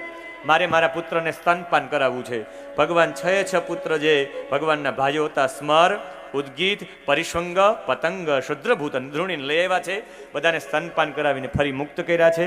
આ તરફ હવે અર્જુન તીર્થયાત્રામાં હતા. ભગવાને કહ્યું દુર્યોધન સાથે વિવાહની વાત ચાલે એ કરતા ત્રિદંડ વૈષ્ણવ સાધુ બની મારી બેનને લઈ ગયા. સુભદ્રાનું હરણ કરાયું ભગવાને. મિથિલાનો રાજો બહુલાસ્વ અને બ્રાહ્મણ શ્રુતદેવને ભગવાને એક સાથે રહીને બોધ આપ્યો છે. અને એ બ્રાહ્મણને ઉપદેશ આપ્યો છે. બ્રાહ્મણ જન્મથી જ પ્રાણીઓમાં શ્રેષ્ઠ છે. એમાં તપસ્યા, વિદ્યા અને સંતોષ વાળો બ્રાહ્મણ હોય તો એની વાત જ શું કરવી. અને બ્રહ્મસત્રમાં નારદ, સરંદન એ બધા વેદ સ્તુતિ ગાય છે. અને વેદ સ્તુતિ સુંદર ભાષામાં કહ્યું કે વેદો પણ તમારી સ્તુતિ શું ગાઈ શકે. જય જય જય યજા મજિત દોષ ગૃભીત ગુણા ત્વમસી યદાત્મજા સમવરુદ્ધ સમસ્ત ભગ અગ જગદોક અખિલ સત્ય બોધક તે ક્વચિદ જયાત્મના જાજર્જનુચરે નિગમા. વેદ સ્તુતિ કરી છે. પછી શિવજી ભગવાન ભોળાનાથ ઉપર સંકટ આવી ગયું. વૃકાસુર, શકુનીનો પુત્ર, જેણે કેદારનાથમાં ભગવાનની સાધના કરીને મહાદેવજીને કહ્યું હું જેના ઉપર હાથ મૂકું એ ભસ્મ થઈ જવા જોઈએ. એની પાછળ જ દોડ્યો ભસ્માસુર. ભગવાન કે બચાવો. ત્યારે ભગવાન વામનના રૂપમાં નારાયણ આવ્યા છે. નારાયણ કે 1 મિનિટ, કે એની પાછળ દોડે છે. બોલું તો ભાંગ ખાઈને ગમે એવા વચન આપી દે, એવું કંઈ ફળે બળે નહીં. આમ ચેક કરી લે હાથ અડાડીને, ગરમ ગરમ લાગે તો સમજી લેવાનું વરદાન સાચું. બોલો હાથ અડાડવા ગયો ને ત્યાં બળીને ભસ્મ થઈ ગયો. નારાયણે ભગવાન ભોળાનાથનું પણ સંકટ મોચન કરાયું. પછી બાળકોને પાછા લાવવા માટે ભૃગુએ પરીક્ષા લીધી, એ વાત પણ છે. પણ બ્રહ્મચારી વેશ ભગવાને ધારણ કર્યું. 11મો સ્કંદ અને જ્ઞાનીઓ માટેનો આ આખું આ છે. આની પર પ્રવચન કરવું હોય તો કદાચ હું એવું માનું છું કે 3 કલાક 11મા સ્કંદ ઉપર થાય. કદાચ પાછું સત્ર રાખો 3 થી 6, માળા પેરામણીને છે, બાકી 3 થી 6 સત્ર રાખો એટલે આખું સત્ર 11મા સ્કંદ ઉપર ચાલે. બ્રાહ્મણોનો શ્રાપ નિમિત્ત બનાવી અને ભગવાનને લીલા પૂરી કરવી છે. શાપ વ્યાજેન વિપ્રાણામ. અને પિંડારક ક્ષેત્રમાં, અને હમણાં જ મારે પિંડારક ક્ષેત્રમાં કથા કરવા પણ જવાની છે. મને નિમંત્રણ મળ્યું છે. હમણાં જ અમે પ્રાંચી ગયા તો એ પ્રાંચીમાં જ કહ્યું કે પિંડારક ક્ષેત્રમાં આવો, અમારું આખું ગામ પિંડારા તમારું રાહ જુએ છે. મને એમ કે પિંડારા સુધી મારો સંદેશ નહીં પહોંચ્યો હોય, પણ પિંડારામાં એ કથા સાંભળી છે લોકોએ, લક્ષ ચેનલ ઉપર નહીં. મેં કીધું પિંડારા ક્ષેત્રમાં બધા ઋષિઓ હતા. વિશ્વામિત્ર, અસિત, કણવ, દુર્વાસા, ભૃગુ, અંગિરા, કશ્યપ. આ ઋષિઓની મસ્કરી કરવાનું સૂજ્યું. જાંબુવતીના પુત્ર સામ, એને સ્ત્રીનો વેશ ધારણ કર્યો, અંદર કપડા ભરાવ્યા. કહ્યું કે આ પ્રસૂતિવાળી સ્ત્રી છે. બધા કહે યાદવ કુમારો, આને પુરુષ અને દીકરો આવશે કે દીકરી? અને ત્યારે હસતા હસતા ઋષિઓ બોલ્યા કે જનયષ્યંતિ વો મંદામ મુસલમ કુલનાશનમ. આના પેટમાંથી મુસળ ઉત્પન્ન થશે, તમારા કુળનો નાશ કરશે. અને ખરેખર કપડા કાઢ્યા તો લોખંડનું મુસળ હતું. ખૂબ ઘસ્યું. અને એ સમયે ઉગ્રસેન કે આ ઘસીને આ મુસળનું ચૂર્ણ પધરાવો સમુદ્રમાં પરણાવ્યું. એટલો ભાગ ઘસાણો નહીં, છેલ્લે સમુદ્રમાં પધરાવ્યો. અને જે ચૂર્ણ હતું એમાંથી નેતરનું ઘાસ બની ગયું. અને માછલી ગળી ગઈ એક કટકાને. એ માછલી જરા નામના પારધીએ લીધી. એને કાપવામાં આવી, એ ટુકડો નીકળ્યો, એ બાણના અગ્રભાગમાં લગાડ્યો. અને એક દિવસ યાદવો અંદરો અંદર ઝઘડવા માંડી ગયા. વસુદેવજી રડવા માંડ્યા કે શું થશે યાદવોનું. ત્યારે નારદજી ત્યાં આવ્યા અને વસુદેવે પ્રશ્ન કર્યો, મુક્ત કેમ થવું? મુક્ત થવાનો કોઈ ઉપાય? તો કે વિદેહરાજ નિમીને ઋષભના પુત્ર નવ યોગેશ્વરનો સંવાદ છે. મોક્ષના ઉપદેશ માટે ઋષભનો અવતાર થયો તો, અને એના પુત્રો છે આ નવ: કવિ, હરિર, અંતરિક્ષ, પ્રબુદ્ધ, પીપલાયન. અને એ કહે છે કે સ્મરંત સ્મારયંતશ્ચ મિથો ઘોગ હરમ હરિમ. પાપોના સમૂહને બાળનાર આ દુનિયામાં નામ સ્મરણ છે, એ પાપોના સમૂહને બાળી નાખે છે. રામચરિત માનસમાં પણ કહે છે, જદ્યભી પ્રભુ કે નામ અનેકા શ્રુતિકઃ અધિક એકતે એકા. રામ સકલ નામ અહીં તે અધિકા હોઉ નાથ અઘ ખગ ગન બધિકા. અને કલયુગમાં હરિની સ્તુતિ કરો એ જ સૌથી શ્રેષ્ઠ છે. ભગવાનના કેટલા નામ લઈ શકો? વિષ્ણુ સહસ્ત્ર તો સૌથી શ્રેષ્ઠ. જે વિષ્ણુ સહસ્ત્ર કરી શકે એ સાચો વૈષ્ણવ. અને ભગવાનની સ્તુતિ કેવી રીતે કરવી? તો ધ્યેયમ સદા પરિભવગ્નમ વિષ્ટદોહમ તીર્થાસ્પદમ શિવ વિરિંજિનુતમ શરણ્યમ ભૃત્યાર્તિહમ પ્રણતપાલ ભવાબ્ધિપોતમ વંદે મહાપુરુષતે ચરણારવિંદમ. સોત્રામણી યજ્ઞની વાત કરી છે કે પરંપરામાં ખાલી સોત્રામણીનો એ સૂર સૂંઘવાનો જોઈ, એ સૂરા પાન કરવા માંડી ગયા છે બધા. ભગવાનને મળવા માટે દ્વારિકા બધા આવ્યા છે કે પ્રભુ આ બધા યાદવોમાં થાય શું થાય? ભગવાન કે 9 ગ્રહ શાંતિ કરાવો. 9 દિવસ માટે 1 લાખની આહુતિ એક ગ્રહની. ભગવાને 9 શાંતિ યજ્ઞ કરાયો, 9 ગ્રહ શાંતિ. કોઈ ફરક ન પડ્યો. ભગવાને કહ્યું હવે પિતૃદોષ હશે, પિતૃની મુક્તિ માટે આપણે પ્રભાસ ચાહીએ. અને પ્રભાસ જેવા સમયે કહ્યું કે હું તમને આ મુક્ત આપણા પૂર્વજોને કરવા જોઈએ, એટલે આપણે ત્યાં જવું જોઈએ. મુક્તિ માટે કહ્યું કે એક અવધૂત ઉપાખ્યાન કહું. આપણા યદુને એક અવધૂત દત્તાત્રેયજી મળ્યા હતા, અને આપણા યદુએ પૂછ્યું કે મુક્તાનંદનો અનુભવ કેમ થાય? અને ત્યારે કહ્યું કે ગુરુ વિના મુક્તિ ન મળે. આ ગુરુ કોણ છે? આપણે સ્થૂળ વ્યક્તિમાં ગુરુ જોઈએ છીએ, અહીંયા સૂક્ષ્મમાં ગુરુ બતાવ્યા છે. આને એમ છે કે હમણાં મોટા મોટા નામ ખુલશે કેટલા ગુરુઓના. કહ્યું કે તમારા ગુરુ કયું? સંતિ મેં ગુરવો રાજન બહો બુદ્ધુપાશ્રિત. અરે હજારો ગુરુઓ છે. કહ્યું કે મારા 24 ગુરુઓ છે ને એ 24 ગુરુના નામમાં કહ્યું કે હમણાં નામ ખુલશે.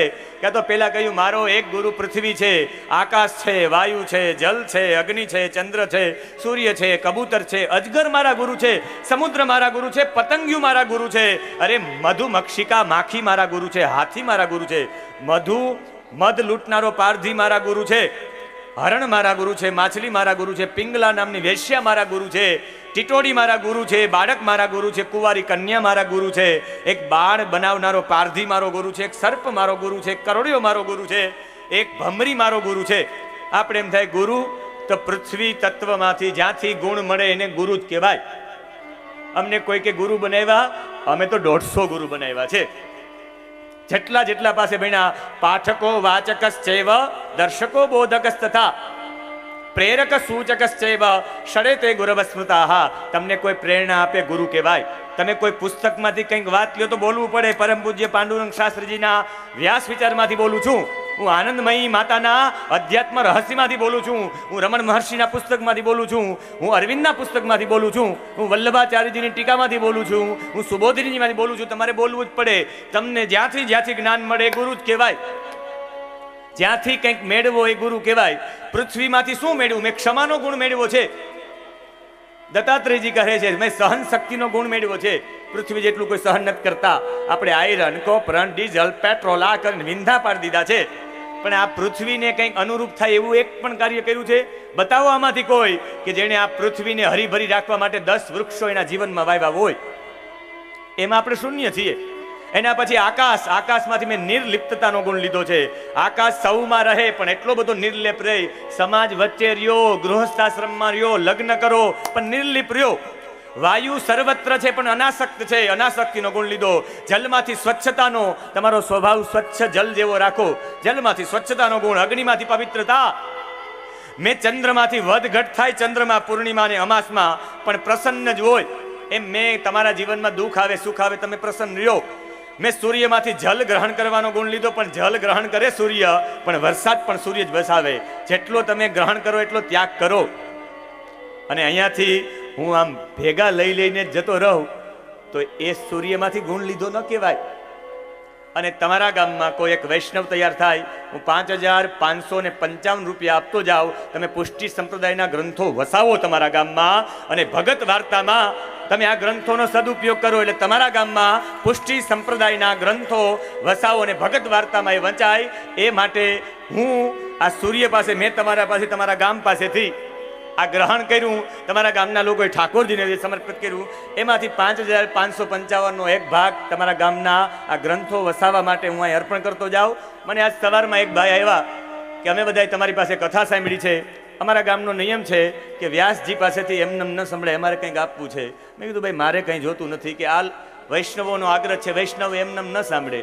મેં કીધું હું તો ધુડિયા પરિવારે મને કથા માટે બોલાવ્યા છે, એ યજમાન નિમિત્ત બન્યા છે, એ કવરમાં જે આવશે એ મારે ખોલવું નથી, એ કવર એ હું લઈને જતો રહીશ, પણ તમારે કે અમારે આપવું જ છે. મેં કીધું આપવું હોય તો મને આપજો, હું સ્વીકાર લઈશ, તમારો ભાવ પણ મળી જશે, હું ઠાકોરજીને સાંઈ અર્પણ કરી દઈશ ને એ ઠાકોરજીને અર્પણ કરેલું તમારા ગામની ગૌશાળામાં સદુપયોગ કરજો. તમારા ગામની ગૌશાળામાં એ ઠાકોરજીનું દ્રવ્ય તમે એમાં ઉપયોગ કરજો. તમે જે કથા સાંભળી એ મેં તમને નથી સંભળાવી, તમને ઠાકોરજીએ સંભળાવી, અને ઠાકોરજીને સૌથી વાલી ગાયો છે, એટલે એ તમે મને દ્રવ્યને પણ કૃષ્ણના રૂપમાં એ ગાયોને સમર્પિત કરો. તમારા ગામમાં જે લોકોએ અભિયાન ચલાવ્યું છે, જે ચાલે છે, એટલે સૂર્ય પાસેથી ગુણ લીધો મેં જલ ગ્રહણ કરવાનો, વર્ષાનો ત્યાગ કરવાનો, મેં કબૂતર પાસેથી ગુણ લીધો શાંત લેવાનો, મેં સમુદ્ર પાસે ગાંભીર્યનો ગુણ લીધો, મેં ટીટોડી પાસેથી ગુણ લીધો કે ટીટોડીના હાથમાં માંસનો ટુકડો હતો, બધાને મારવા માટે થોડા લોહી લુહાણ થઈ ગઈ, માંસનો ટુકડો જેવો નીચે પડ્યો બધા પક્ષીઓને છોડી દીધી, ત્યારે એવું લાગ્યું કે ત્યાગમાં સાચો આનંદ છે. મેં એની પાસેથી ગુણ લીધો, ત્યાગમાં શાંતિ છે. એક પિંગલા નામની વેશ્યા પુરુષની રાહ જોતી હતી કે કોઈ પુરુષ આવે ને મને પૈસા આપે, એટલી પ્રતીક્ષા મેં પરમાત્મા માટે કરી તો પરમાત્મા મને મળી જાત. મેં પિંગલા નામની વેશ્યા પાસે ગુણ લીધો, મેં ભમરી પાસે ગુણ લીધો કે ભમરી કોને કહેવાય, મેં સર્પ પાસે, કરોડિયા પાસે, કરોડિયો મોટી જાળ ફસાવે એમાં ફસાઈ જાય. તમારી ક્ષમતા પ્રમાણે જીવો, બહુ મોટા મોટા બિઝનેસ કરો, ક્યાંય પહોંચી નહીં શકો ને મોટી ખોટ આવશે. તમે જેટલું તમારાથી બની શકે એટલું જ કરો. કીટો ભ્રમર ન્યાય, કીડ હોય ભમરી મારે વારંવાર, તું કીડ નહીં તું ભમરી છે, ભમરી છે. લીલા કલરની કીડમાં પાંખો આવી જાય ને ભમરી બની જાય. સતત ઠાકોરજી ઠાકોરજી કહો, ઠાકોરજીના ગુણો તમારી અંદર આવી જાય. શ્રીમદ વલ્લભ વલ્લભ મહાપ્રભુ કહો, મહાપ્રભુ જેવા ગુણો તમારી અંદર આવી જાય. હે ઉદ્ધવ, કલી કાલમાં રુચિ અધર્મમાં બધાની રહેશે, એટલે ઉદ્ધવ તું મારો જ્ઞાનનો વારસો લઈને તું બદ્રીનાથ જતો રે. ભગવાને બદ્રીનાથ મૂકી દીધા, બધા યાદવોને સમજાવ્યા કે ચાલો આપણે જઈએ. અને સનત કુમારો જ્ઞાન આપવા માટે, જેમ હંસ ગીતા કહી, સનત કુમારો જ્ઞાન આપવા માટે ભગવાને, અને હંસ ગીતામાં કહ્યું કે ગુણોની વૃદ્ધિ માટેના 10 કારણો. This is philosophy. હવે મારે તમને તમારા સિદ્ધાંતની વાતો કરવી છે. ગુણોની વૃદ્ધિ માટે 10 કારણો જોઈએ. પહેલું વહેલું જોઈએ શાસ્ત્ર. ગુણોને વધારવા હોય તો શાસ્ત્રને વાંચવા પડે. અને પુષ્ટિ ભક્તો માટે ઉપદેશ કોઈ આપ્યો હોય તો વલ્લભાચાર્યજીએ શું આપ્યો છે? બ્રહ્મણા તતઃ કહ્યું કે બ્રહ્મતા તતઃ. તમે જો બ્રહ્મતા મેળવવી હોય તો 2 ગ્રંથો વાંચો જેમાં વલ્લભાચાર્યજીના ઉપદેશ છે. તમે ન લઈ આવી શકતા હોય તો હું આપી દઈશ, બાકી તમને 5,555 આપતો તમે ખરીદ લેજો આ ગ્રંથો. એમાં પહેલો ગ્રંથ છે સિદ્ધાંત રહસ્ય, જેમાં વલ્લભાચાર્યજીએ ઉપદેશ આપ્યો વૈષ્ણવોએ કેવું જીવવું જોઈએ. બીજો છે સિદ્ધાંત મુક્તાવલી. આ 2 ગ્રંથોમાં વલ્લભાચાર્યજીનો ઉપદેશ છે. અને 16 ગ્રંથ અને બાકીના ગ્રંથોમાં જે આપેલું છે એ ફક્ત ને ફક્ત એ જ આપેલું સિદ્ધાંતની સમજ અને કર્તવ્યનો ઉપદેશ. કર્તવ્યનો ઉપદેશ ને સિદ્ધાંતની સમજ બીજા બધા ગ્રંથોમાં છે, બાકી ઉપદેશ 2 જ ગ્રંથોમાં છે વલ્લભાચાર્યજીનો. એક સિદ્ધાંત મુક્તાવલી અને એક સિદ્ધાંત રહસ્ય. સિદ્ધાંત મુક્તાવલીની એક તમને સામાન્ય ફરજ બતાવું. સિદ્ધાંત મુક્તાવલીમાં મહાપ્રભુજીની આજ્ઞા છે. મહાપ્રભુજીને કોઈ પૂછ્યું કે અમારા લાયક આજ્ઞા શું? સિદ્ધાંત મુક્તાવલીમાં મહાપ્રભુજી કહે છે કૃષ્ણ સેવા સદા કાર્ય. વૈષ્ણવોનું એક જ કાર્ય કૃષ્ણની સેવા. એનાથી વૈષ્ણવ માટેનો બીજો કોઈ સિદ્ધાંત જ નહીં. સતત કૃષ્ણની સેવા. મેં 7 દિવસ કૃષ્ણની સેવા તમે કરતા રહો એટલે મેં તમને ધરારથી બેસાડ્યા કથામાં. કૃષ્ણ સેવા સદા કાર્ય મુખ્ય આજ્ઞા. મહાપ્રભુજી ચતુશ્લોકી નામના ગ્રંથમાં આજ્ઞા કરે છે કે સ્વસ્યાયમેવ ધર્મોહિ. પ્રભુ સેવા જ વૈષ્ણવોનો સૌથી મોટો ધર્મ છે. ઠાકોરજીની સેવા. જે વૈષ્ણવના ઘરે ઠાકોરજીની સેવા બરાબર ન થતી હોય તો મહાપ્રભુજી કહે કે એ વૈષ્ણવ નથી. સર્વદા સર્વભાવેન ભજનીયો વ્રજાધિપઃ એવો આદેશ છે, એવી આજ્ઞા છે. અને એ આજ્ઞા વ્રજના અધિપતિ એટલે બાલ સ્વરૂપ બાલ સ્વરૂપની જ સેવા કરો. વલ્લભાચાર્યજી કહે છે કે દ્વારિકા મથુરાધીપ નહીં, દ્વારિકાધીપ નહીં, વ્રજાધીપ, નાના બાલ મુકુંદની. દ્વારકાધીશ પાસે તો માગી શકો કે તમે રાજા છો, ભગવાન કંઈક આપો, પણ બાલ મુકુંદ તો નાનો બાળક કહેવાય. ઘરમાં નાનું બાળક રડે એટલે એને આપવું જ પડે. સંપૂર્ણ સમર્પણ, એક પણ વસ્તુ ઠાકોરજી આગળ માગવાની જ નહીં. આ સેવાને બાલ મુકુંદની સેવા કહેવાય. એ કહ્યું છે કે સર્વદા સર્વભાવે ન ભજનીયો વ્રજાધિપ. અને બાલ ગોપાલ એટલે પૂર્ણ સમર્પણની સેવા, સર્વાત્મ ભાવે સેવા કરવાની. પુષ્ટિ પ્રવાહ મર્યાદા નામના ગ્રંથમાં છે, પુષ્ટિ પ્રવાહ મર્યાદા નામના ગ્રંથમાં છે કે ભગવાન ઠાકોરજીમાંથી જ પુષ્ટિ અને સૃષ્ટિ બંને ઉત્પન્ન થયા છે. આખી સૃષ્ટિ પણ એમાંથી ઉત્પન્ન થઈ અને પુષ્ટિ. તમે આ અલમસ્તરીઓ કેના કારણે રહ્યો? અલમસ્તરીઓને પુષ્ટિ કહેવાય. ઠાકોરજી એક જ સેકન્ડ થવા દે, એ ઠાકોરજી સેજ તમારી પર કૃપા વરસાવવાની બંધ કરે એટલે આ શરીરમાં ડાયાબિટીસ થાય, આમાં જ બીપી થાય, અને આવું હોય તો હવે ભાઈ હલાતું નથી. આ થાય એનું કારણ આ ભગવાનની પુષ્ટિ છે. પુષ્ટિ ને સૃષ્ટિ ઠાકોરજીમાંથી ઉત્પન્ન થઈ છે. બાલ બોધ નામનો ગ્રંથ કહે છે સેવા કોને કહેવાય? મેં કહ્યું ચેતસ તત્ પ્રવણમ સેવા, પ્રભુમાં નિરંતર ચિત્તને ચોંટાડવું એનું નામ જ સેવા છે. ચિત્ત પ્રભુમાં પરોવાયેલું રહે તો એ ભાવને તદીયત્વ ભાવ કહેવાય. વલ્લભાચાર્યજી કહે છે બાલ બોધમાં તો સમર્પણની વ્યાખ્યા કરી છે, તમે હલી જાઓ. કહ્યું કે સમર્પણેન આત્મનો હિ તદીયત્વમ ભવે ધ્રુવમ. સમર્પણ એટલે શું? હું મારું ને બદલી જગ્યાએ કહે કે આ સર્વ મારા શ્રી હરિનું છે, આને સમર્પણની સેવા કરે. હું શું આપું ઠાકોરજીને? ઠાકોરજીનું છે, ઠાકોરજીને અર્પણ કરું. કર્મ કોને કહેવાય? વલ્લભાચાર્યજીનો મત. એટલા કારણો હોય એના અભાવમાં કર્મ થઈ જ ન શકે. એટલા કારણો હોય તો જ કર્મ થઈ શકે. એમાં પહેલા ક્રિયાનું સ્થાન. આપણે અહીં ભાગવત કથા કરી, આ સ્થાન ન હોત પટેલ સમાજ થઈ શકે. આ ક્રિયાનું સ્થાન મુખ્ય છે. પછી કર્તા, આ કરાવનારો કોઈ હોત તો જ થઈ શકે. એટલે કર્તા વિના કર્મ ન થઈ શકે. ત્રીજું કર્મના સાધનો. આ કર્મના સાધનો છે. આ હાથ પગ કાન કર્મના સાધનો છે. પછી વિવિધ ક્રિયા. આપણે કર્મનો પ્રયાસ કરીએ, અહીં સુધી આવીને બેસીએ તો, બાકી તમારા ગામમાં કથા હોય તો શું તમને ફરક પડે? એ કર્મનો પ્રયાસ. ને ચોથો પાંચમું છે દેવત્વ. પરમાત્માની કૃપા હોય તો કથા સુધી પહોંચી શકાય. કૃષ્ણ કૃપા હિ કેવલમ. કૃષ્ણની કૃપા થાય એટલે તમે અહીં સુધી આવી શક્યા છે. ભગવત ધર્મ વત્તા વ્યવહાર ધર્મ, આ બે ભેગા થાય તો બ્રહ્મતા આવે. અને ઠાકોરજીને એ પસંદ છે. વલ્લભાચાર્યજી કહે મહાપ્રભુજીનો અંતિમ ઉપદેશ, અંતિમ ઉપદેશમાં જેને આસુર વ્યાહ મોહ લીલા કહે છે, આસુર વ્યાહ મોહ લીલા અને નિત્ય લીલામાં પુનઃ પધારતા પેલા બંને પુત્રને જે અંતિમ ઉપદેશ આપ્યો હતો, એ અંતિમ જ્યારે કથા વિરામ થવાની હોય, હવે 10 મિનિટ છે, 10 મિનિટ પછી એ 3.5 શ્લોક ગંગાજીના કિનારે જ્યારે સંન્યાસ ગ્રહણ કરી અને ગંગાજીના કિનારે વૈષ્ણવોને બોલાવ્યા, ગોપીનાથજીને બોલાવ્યા, વિઠ્ઠલનાથજીને બોલાવ્યા. એ ગંગાજીની રેતીમાં 3.5 શ્લોક લેખા. એ 3.5 શ્લોક ક્યાં છે? એ સમસ્ત વૈષ્ણવો માટેનો છેલ્લો ઉપદેશ, અંતિમ ઉપદેશ હતો. ને એ ઉપદેશ પછી ભગવાન નિત્ય લીના પુનઃ પોતાના ધામમાં પધારી ગયા. ત્યારે વલ્લભાચાર્યજીએ કૃષ્ણનું સ્વરૂપ લીધું હતું. ત્યારે સાક્ષાત પૂર્ણ અવતાર વલ્લભાચાર્ય બની ગયા. ત્યારે લોકોને ખ્યાલ આવી ગયો કે આ ગુરુ નહીં, આ આચાર્ય નહીં, આ સાક્ષાત પરબ્રહ્મ પરમાત્મા કૃષ્ણસ્તુ ભગવાન સ્વયં હતા. અને એ શ્લોક છેલ્લે કહી પણ ગુણોની વૃદ્ધિ માટે શાસ્ત્ર વાંચવા જરૂરી છે. અને આ શાસ્ત્રમાં મહાપ્રભુજીએ ઉલ્લેખ કર્યો છે શાસ્ત્રમ અવગત્ય. વલ્લભાચાર્યજીએ પણ નિયમ આપ્યો છે સિદ્ધાંત રહસ્યમાં કે શાસ્ત્રોથી અવગત થાવ. શાસ્ત્રોથી બહાર રહેશો તો વાસ્તવિકમાં સાપ જતા રહેશે અને લીસોટા રહી જશે. અને લીસોટા એવા માટે રહી જાય કે ના ના ના ના ના, આમ ન કરાય, આમ ન કરાય, આમ ન કરાય, શિવનું નામ ન બોલાય, આમ ન કરાય, માતાજીને વંદન ન કરાય, આનું આમ ન કરાય. જો ખાલી ઠાકોરજી જ હોય તો શા માટે ઉમિયા માતાજીના ફોટા રાખો છો? શા માટે ખોડિયાર માતાજીના ફોટા રાખો છો? જો ઠાકોરજી જ હોય તો માતાજીને શું રાખવાની જરૂરિયાત છે? સાહેબ, ખોડિયાર માતાજીમાં, ઉમિયા માતાજીમાં, ભોળાનાથમાં, હનુમાનજીમાં ઠાકોરજી જોવાનો પ્રયત્ન કરો. શાસ્ત્રમ અવગત્ય. ક્યાંય જરાય જડતા ન રાખો. ને એવી જડતા રાખશો. તમારા ઘરમાં પતિ એક જ હોય સ્ત્રીનો, પતિને પ્રેમ કરે એટલો એ એના ઘરમાં એના બીજા કોઈને પ્રેમ ન કરે તો દેરને કાઢી મૂકવાના, સાસુને કાઢી મૂકવાના, સસરાને કાઢી મૂકવાના. પણ સર્વ સમર્પણ ફક્ત ને ફક્ત પતિમાં જ હોય. એમ કોઈ પણ દેવતાની અવલેહના તો જરાય ન કરો. સહેજ પણ તમને માન ન આપો તો તમને ગમે નહીં, તો ભગવાનનું અપમાન કરવાનો તમારો ને મારો અધિકાર છે જ નહીં. અરે આપણે શિવનું નામ ન બોલીએ, અરે વાગે ભડાકા તો ઊભા થઈ જઈએ, આપણે એમને શિવનું નામ બહાર નીકળી જઈએ. આ શિવ છે એ સાક્ષાત હરિનું સ્વરૂપ છે, એ શિવ નારાયણ જ છે, કંઈ ફેર નથી એની અંદર. એટલે એવી આપણી અંદર ખોટી ભ્રાંતિ ભળી ગઈ એનું એક જ કારણ છે કે મહાપુરુષો આપણા સુધી પહોંચ્યા નથી. કોઈ સદ વિદ્યાવાન મહાપુરુષ, પ્રજ્ઞાવાન પુરુષ, બુદ્ધ પુરુષ આપણા સુધી પહોંચ્યો નથી.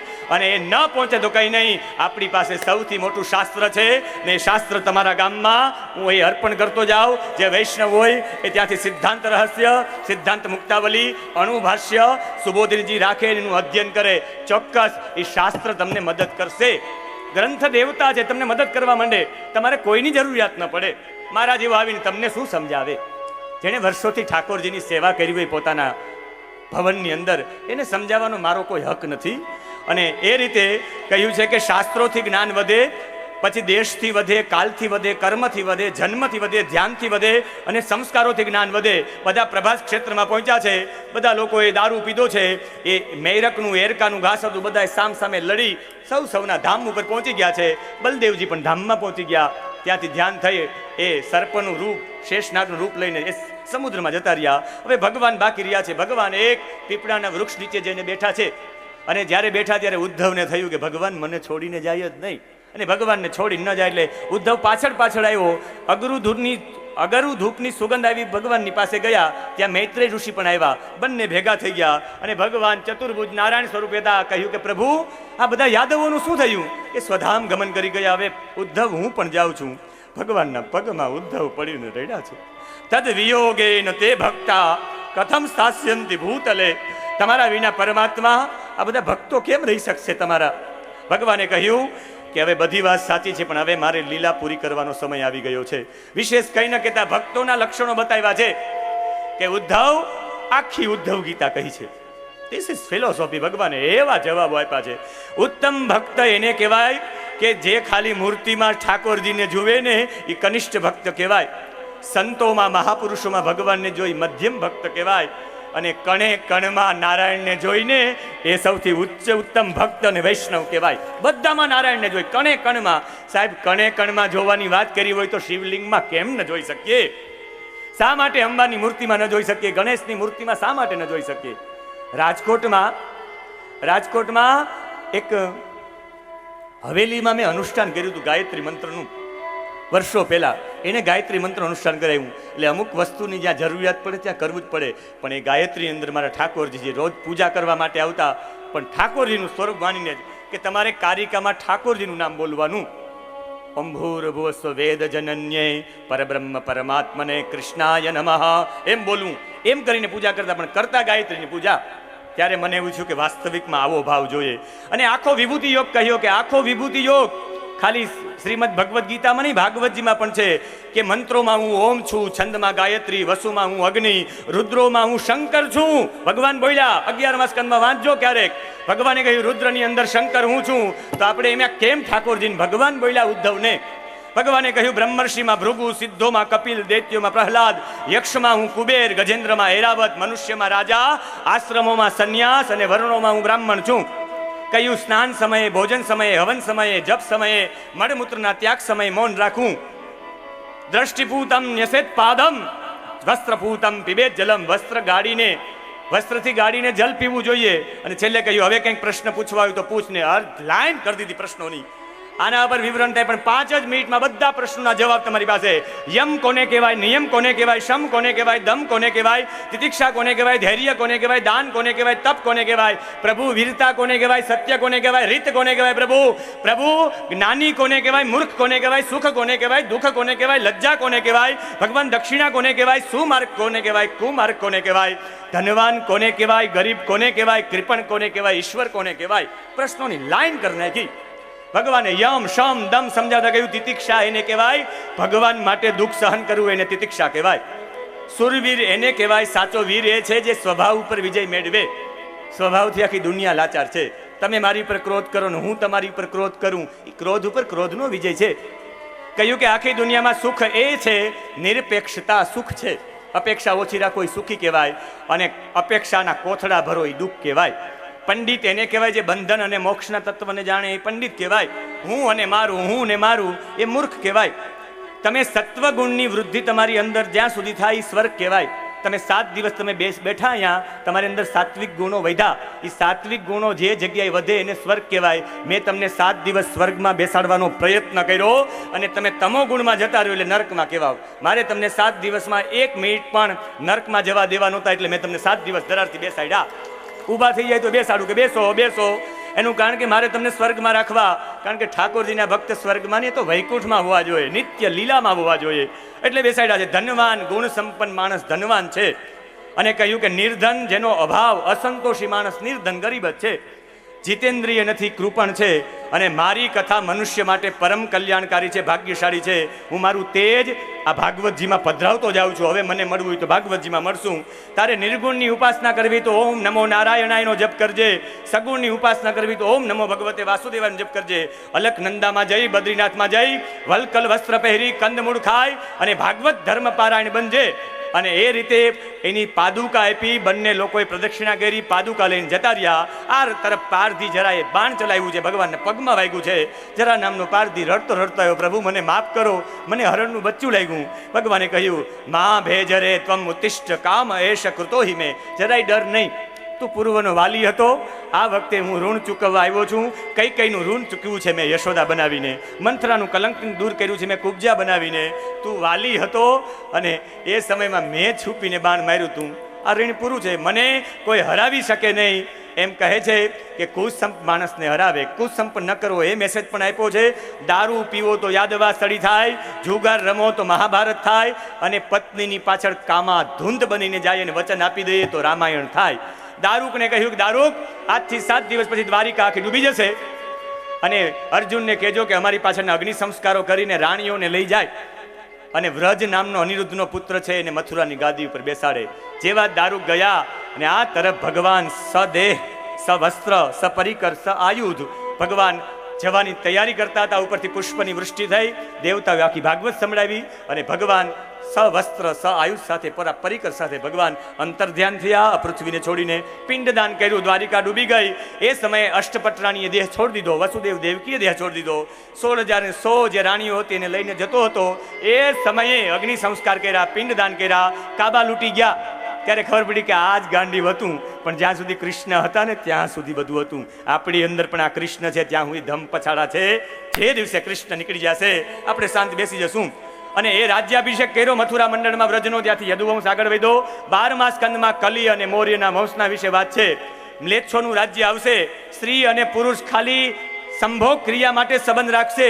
જે બોલકો હશે એ પંડિત ગણવામાં આવશે. ગરીબ માણસો ગુનેગાર ગણાશે. પાખંડીમાં પાખંડી લોકો સાધુઓ બનશે. કેવા છે મોટા મહાપુરુષો, એ જ સૌથી મોટા પાખંડી હશે. સ્નાનમ એવ પ્રસાદનમ, કોઈ સ્નાન નહીં કરે, સેન્ટ છાટી નીકળી જશે. સ્નાન બાનને કોઈને કંઈ લેવા દેવા સંસ્કારો તો રહેશે જ નહીં. તીર્થો બધા દૂષિત થઈ જશે. ચતુરાઈ વાળા સૌથી શ્રેષ્ઠ ગણાશે. હિમ વર્ષા થશે, કમોસમી વરસાદ, ઠંડીનો પ્રકોપ, કાળઝાળ ગરમી, નદીઓમાં પૂર. માણસનું આયુષ્ય 30 વર્ષનું થઈ જશે. ગાય બકરી જેવડી થઈ જશે. આવા બધા વાતો કરતા કરતા અંતિમ સમય કહ્યું કે હવે હુંડીનો અધ્યાય છેલ્લો 5 મિનિટમાં. જે લોકોએ કથા ન સાંભળી હોય, 11:15નો સમય છે, બરાબર 12 વાગે હું કથાને વિરામ આપી દઈશ. અને આ સમયે કહે છે કે આ હુંડીનો અધ્યાય જે પણ સાંભળે, સંક્ષિપ્ત સૂચિ કહેવાય, 12મા સ્કંદનો 12મો અધ્યાય, જે સાંભળે એને આખી ભાગવત સાંભળવાનું પુણ્ય મળે. મહાત્મ્ય 6 અધ્યાયનું છે. 6 અધ્યાયમાં નારદ અને સનત કુમારોનું મિલન, બદ્રિકાશ્રમમાં થાય ભક્તિ, જ્ઞાન, વૈરાગ્યને યુવાન કરવાની વાત સાંભળી છે. અને એ સમયે ધુંધુકારી ગોકર્ણની કથા થઈ છે, આત્મદેવની કથા થઈ છે. છેલ્લા અધ્યાયમાં કથા શ્રવણ કરી એની વિધિ શું, એ મહાત્મ્ય. ભાઈ 2 મિનિટ બેસી જાજો, 2 જ મિનિટ છે, જોઈ લ્યો. લો 10 મિનિટ માટે હુંડીનો અધ્યાય કાંઈ લાગે નહીં. હવે પ્લીઝ કોઈ ઊભા ન હતા, 10 મિનિટ જ છે. કહેતા હોય તો અત્યારે જ વિરામ કરી દઉં. ગિરિધર લાલ કી જય, ગોવર્ધનનાથજી હમણાં જ કરી દઉં. જે 10 મિનિટ હુંડીનો અધ્યાય સાંભળવા માટે લોકો સ્પેશિયલ આવે, કોણ આવે છે? જરા એ પસંદ ન કરવું. એમાં દુઃખ લાગે તો દુઃખ લાગે, સાંભળવાવાળાને લાગે તો સાંભળવાળાને લાગે. સાહેબ, તમારી પાસે સારું બોલવા માટે નથી આવ્યા, એ તો બારોટો બોલે, સારા સારા વખાણ કરે. તમારું સારું થાય એવું બોલવા માટે આવ્યા છે. તમારું સારું શું થાય? અને પેલો સ્કંદ છે, પેલા સ્કંદમાં રચયિતા, વક્તા અને શ્રોતાની કથા છે. નારદજીનું ચરિત્ર છે, વંશની કથા છે, દ્રૌપદી, ઉત્તરા, કુંતી, ભીષ્મ, પરીક્ષિતને શ્રાપ અને શુકદેવના મિલનની કથા છે. એના ટોટલ 19 અધ્યાય છે પહેલા સ્કંદના. બીજા સ્કંદના 10 અધ્યાય છે. યોગ ધારણા, શરીર ત્યાગની વિધિ, બ્રહ્મા નારદનો સંવાદ, અવતારોની સંક્ષિપ્ત કથા, ચતુશ્લોકી ભાગવત અને સૃષ્ટિની ઉત્પત્તિ 10 અધ્યાય છે આ બીજા સ્કંદમાં. ત્રીજા સ્કંદમાં 33 અધ્યાય છે. વિદુરજીનું ચરિત્ર, મૈત્રેયનો સંવાદ, પ્રાકૃતિક સૃષ્ટિનું વર્ણન, વરાહનું પ્રાગટ્ય, મનુ શતરૂપાની ઉત્પત્તિ, દેવહૂતિની આ કપિલ અવતાર અને સાંખ્ય ઉપદેશ 33 અધ્યાય છે. ચોથા સ્કંદમાં મરીચીની કથા છે, 9 પ્રજાપતિની કથા છે, દક્ષનો યજ્ઞ વિધ્વંસ, ધ્રુવ મહારાજની કથા, પૃથુ મહારાજની કથા, પ્રાચીન બરહીનું ચરિત્ર, છેલ્લે પુરંજન આખ્યાન 31 અધ્યાય છે ચોથા સ્કંદમાં. પાંચા સ્કંદમાં પ્રિયવ્રતની કથા, નાભીની, ઋષભદેવની, સમુદ્રની અને એ કથા છે. અને પાંચમો સ્કંદ 26 અધ્યાયનો છે. છઠ્ઠા સ્કંદમાં અજામિલનું ચરિત્ર છે, 19 અધ્યાય છે. આદિત્યની કથા, વિશ્વરૂપની કથા, ચતુશ્લોકી, વૃત્રાસુર અને છેલ્લે સાતમા સ્કંદમાં હિરણ્યકશિપુની કથા 15 અધ્યાયમાં છે. એમાં પ્રહલાદ ચરિત્ર વર્ણાશ્રમની કથા છે. અને આઠમા સ્કંદમાં 24 અધ્યાય છે. ગજેન્દ્રની કથા છે, સમુદ્ર મંથનની કથા, વામનજીની કથા છે.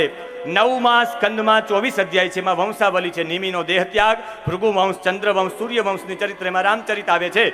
અને 10મા સ્કંદમાં 90 અધ્યાય છે. સૌથી મોટો સ્કંદ છે, જે ઠાકોરજીનું હૃદય માનવામાં આવે છે. વસુદેવ દેવકીના લગ્ન, કૃષ્ણનો જન્મ, બાળ લીલા, પૂતના વધ, વકાસુર, બકાસુર, અગાસુરનો વધ, માખણની ચોરી, બ્રહ્માજીનો ગર્વ હટાયો ભગવાને વેણુ નાદ કર્યો, ગાયો ચરાવી, રાસલીલા કરી, કંસને માર્યો, ભગવાન ભણવા માટે ગયા, કાલ યવનનો નાશ કર્યો મુચકુંદ દ્વારા, દ્વારિકાનું નિર્માણ, રૂક્ષ્મણીનું હરણ, બીજા લગ્નો, નૃપ રાજાની કથા, રાજસુ યજ્ઞ, સુભદ્રાજીનું હરણ.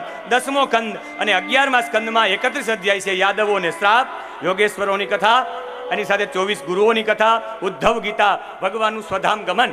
અને 12મા સ્કંદમાં કલીના રાજા, કલીનું વર્ણન, ભેદ પ્રલયનું વર્ણન, સંક્ષિપ્ત સૂચિ, આ હુંડી. અને છેલ્લે ભગવાને કહ્યું કે હવે મારું કાર્ય પૂરું. સુખદેવજી કહે જાઓ. કહ્યું કે ગુરુદેવ બસ મસ્તક ઉપર હાથ મૂકતા જાઓ, હવે કંઈ પૂછવાનું બાકી રહે? કહ્યું કે નહીં. માથે હાથ મૂક્યો, નારાયણની વૃત્તિ આખા જીવનમાં આવી ગઈ. આખા નારાયણ નારાયણ નારાયણ નારાયણ, સતત નારાયણ દેખાણા. કહ્યું કે એક ગુરુનો એટલો જ ધર્મ છે, એના શિષ્યને નિર્ભય બનાવી દેવો.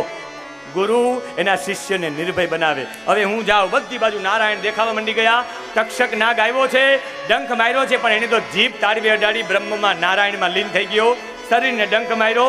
પછી જન્મે જઈએ યજ્ઞ કર્યો, સર્પ યજ્ઞ. અને પછી ઇન્દ્ર સહિત સર્પને બોલાવવામાં આવ્યો, ત્યારે આસ્તિક નામના ઋષિએ સર્પ યજ્ઞ બંધ કરાવ્યો.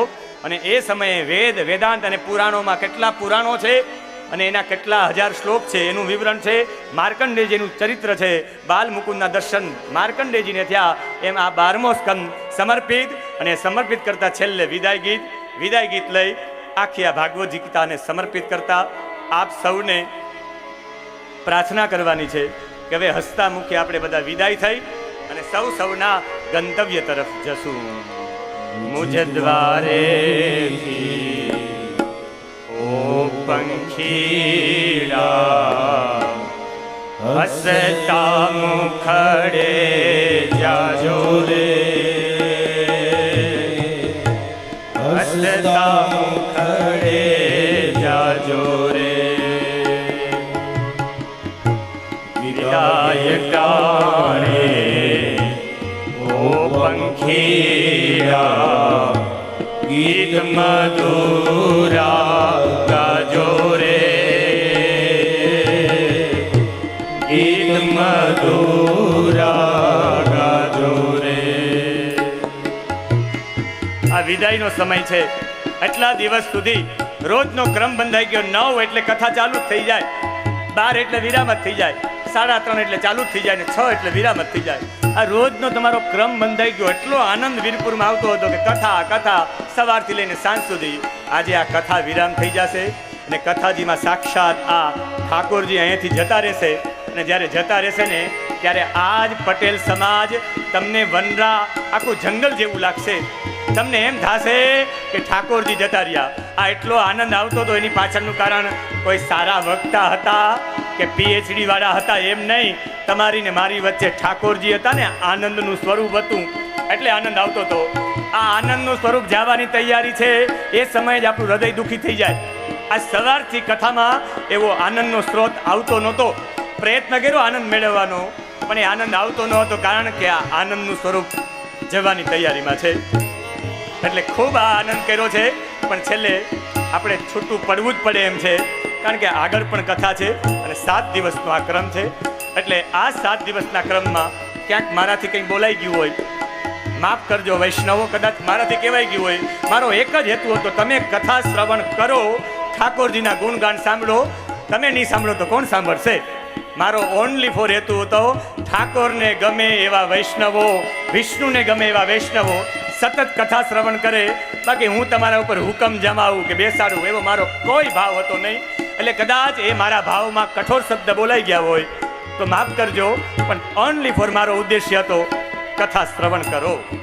પંખી મેળાની આ છે વાતું, આજ વિખરવાની વેળા રે, આજ વિખરવાની વેળા રે. કોણ જાણે ક્યારે પાછા મળશું સંગે ભેળા રે, મળશું સંગે ભેળા રે. આ તો પંખી મેળાની વાત હતી. 7 દિવસ માધવનો મેળો લાગ્યો હતો, મુરલીધરનો મેળો લાગ્યો હતો. હવે મેળો વિખરવાની તૈયારીમાં છે. કોણ જાણે ક્યારે પાછા મળશું. હવે ખબર નથી પાછી કથા ક્યારે બેસે કે ન બેસે, પાછા ક્યારે મળશું, પાછા ભેગા થશું. કદાચ ભેગા થાય તો થાય, પણ આવી રીતે તો ન જ થાય. ફરી ધોડિયા પરિવાર આવા જ ભાવ સાથે, તમે પણ આવા ભાવ સાથે જ આવો અને કથા શ્રવણ કરો. હું એવા જ ભાવ સાથે તમને બેસાડું કે બેઠા જ રહ્યો, એવી વેળા નહીં આવી શકે. આ કાળતણી આ વિદાય વેળા છે. આપણે બધાએ હસતા મુખે આ વિદાય વેળાને ઠાકોરજીને કહેવાનું છે કે કાયેન વાચા મનસેન્દ્રિયર્વા બુદ્ધ્યાત્મનાવા પ્રકૃતેર સ્વભાવા કરોમિ યદ યદ સકલમ પરસ્મે નારાયણાયેતિ સમર્પયામિ. કાળતણી આ વિદાય સમજી હસતા મુખડે જાજો રે, હસતા મુખડે જાજો રે. તમ જવાથી સોના મેદાન ઉપવન ગાજી ઉઠ્યા રે, ઉપવન ગાજી ઉઠ્યા રે. એટલા દિવસ આ ઉપવન હતું અને આજ નંદનવન ઉપવન હવે સોના મેદાન થઈ જશે. પડદા નીકળી જશે, આ માંડવા નીકળી જશે, આ જગ્યા ખાલી લાગશે.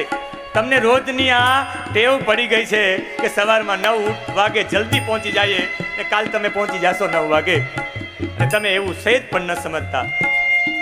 આમાં ઘણા બધા લોકો, વૃદ્ધો લોકો છે, એનો પ્રેમ, એનું નામ, એનો ચહેરો અમે હૃદયમાં અંકિત કરીને જઈએ છીએ. જરાય કહેતા નહીં કે ભૂલી ગયા છે. આમાંથી ઘણા બધા વૃદ્ધ લોકો છે, મેં જોયા છે, મારી લિસ્ટમાં એની યાદી છે. 1 સેકન્ડ માટે ઊભા નથી થયા, કોઈ કામ માટે નહીં. 9 વાગ્યા મારી પહેલા હાજર હતા, 12 વાગ્યા પછી મારા પછી ઊભા થયા, 3:30 વાગે મારી પહેલા હાજર થયા અને 6 વાગે એના પછી ગયા છે. એમાંથી આની ઉંમર 80 વર્ષવાળા ઘણા બધા લોકો છે. એને પગ નથી બદલાવ્યો, મેં નથી બદલાવ્યો એમ. એને પાણી નથી પીધું, મેં નથી પીધું એમ. અને આ તમારા પ્રેમને અમે જરાય ભૂલશું નહીં. અમે વિરપુરના વૈષ્ણવોને અમારા હૃદય કમળમાં લઈને જઈએ છીએ, તમારા પ્રેમને અમારા હૃદયમાં લઈને જઈએ છીએ. યાદ તમારી અમને આવે, અંતર અમારા સુના રે, અંતર અમારા સુના રે. હૈયા કેરી ડાળે ડાળે સુંદર ફૂલડા ખીલ્યા રે, સુંદર ફૂલડા ખીલ્યા રે. અને છેલ્લે એક વાત, કદાચ આ આકાશ છે એ આકાશ ગીધ ઉડે ને બાજ ઉડે તો એ આકાશને માપી ન શકાય, અને એક મચ્છર ઉડે તો એ આકાશને માપી ન શકે. કદાચ પુષ્ટિ સંપ્રદાયના કોઈ પ્રવર્તક આવે તો એ ભાગવતજીનો મહિમા ગાઈ ન શકે. મારા જેવો સામાન્ય બ્રાહ્મણ આવે તો એ આ ઠાકોરજીનો મહિમા ગાઈ ન શકાય. મારાથી જેવા આવડ્યા એવા મેં ગુણગાન ગાયા. હે ઠાકોરજી, આ ગુણગાન તમને પસંદ આવ્યા હોય, આપ આનો સ્વીકાર કરતા હોય તો બીજું કંઈ નથી માગતા. આ ધોળિયા પરિવાર ઉપર, સંપૂર્ણ ધોળિયા પરિવાર ઉપર ઠાકોરજી એવી કૃપા વરસાવ, એના દાદાની મુક્તિ તો થાય, સમસ્ત પિતૃની મુક્તિ થાય, પણ તારી ઉપર સતત ને સતત એની કૃપા રહેવા માંડે. અને છેલ્લે ભૈરવીમાં એક શ્લોક બોલી કથાને અહીંયા વિરામ. અને આ શ્લોક ભાગવતજીનો તો બોલવો જ છે, પણ એ પહેલા વલ્લભાચાર્યજીએ કાશીના ગંગાના કિનારે જે 3.5 શ્લોક લખી અને બધાને ઉપદેશ આપ્યો, અને ઉપદેશમાં હતો કે તમે જે મારો પણ મારામાં વિશ્વાસ રાખો છો, એ 3.5 શ્લોક નીચે લેખા ગોપીનાથને વિઠ્ઠલનાથજીને બોલાવ્યા છે. અને એ 3.5 શ્લોક લખી ગંગાની રેતીમાં ને બોધ આપ્યો છે આખા વૈષ્ણવોને. અને એ શ્લોક સાથે કથાને વિરામ. મયી ચેદ અસ્તિ વિશ્વાસ શ્રી ગોપી જન વલ્લભે તદા કૃતાર્થાયુયમ હિ શોચનીયમ ન કરેહિ મુક્તિ હિત્વાન્યથા રૂપં સ્વરૂપેણ વ્યસ્થિતિ મુક્તિ હિત્વાન્યથા રૂપં સ્વરૂપેણ વ્યસ્થિતિ. મયી ચેદ, વલ્લભાચાર્યજી કહે છે છેલ્લો સંદેશ, મયી ચેદ, મારામાં ચેદ જો, અસ્તિ છે તને વિશ્વાસ, જો તને મારામાં વિશ્વાસ છે. કહે હે ગોપીનાથ, હે વિઠ્ઠલનાથ, હે વૈષ્ણવો, તમને મારામાં વિશ્વાસ હોય તો શ્રી ગોપી જન વલ્લભે, એ ગોપીઓના જન વલ્લભ શ્રી કૃષ્ણ 11 વર્ષથી નાના બાલ સ્વરૂપમાં, આ બાલ સ્વરૂપને તમે ચોક્કસ રીતે તદા તો કૃતાર્થો, તો તમે કૃતાર્થ જો બાલ સ્વરૂપની સેવા કરશો તો. યુયમ હિ કહે છે કે કોઈ પ્રકારની શોચનીયમ ન કરહિચિત, કોઈ પ્રકારની પણ તમે ચિંતા ન કરો. જો તમને બાલ મુકુંદની સેવામાં વિશ્વાસ હોય તો તમે કોઈ પ્રકારની ચિંતા ન કરો, અને બીજા બધા સ્વરૂપને છોડી આત્મ સ્વરૂપમાં સ્થિત થાવ. મુક્તિ હિત્વા યથા રૂપમ, આ મારા ઠાકોરજી તમને મુક્તિ આપશે. તમે બધી ચિંતાઓ છોડી અને ગોપીજન વલ્લભમાં તમે રતિ રાખો, તમારી મુક્તિ થશે. અને કૃષ્ણના ચરણોમાં આખું ભાગવતજી આ સમર્પિત. અમે જે પણ કાલાવાલા કર્યા, અમને કંઈ પુણ્ય નથી જોતું. આ પુણ્ય જે મળે એ આ ધોળિયા પરિવાર, હરસુખભાઈ પુરુષોત્તમભાઈ ધોળિયાના પરિવારે આ કથા બેસાડી. આખા ધોળિયા પરિવાર ઉપર ભગવાનની કૃપા વરસે.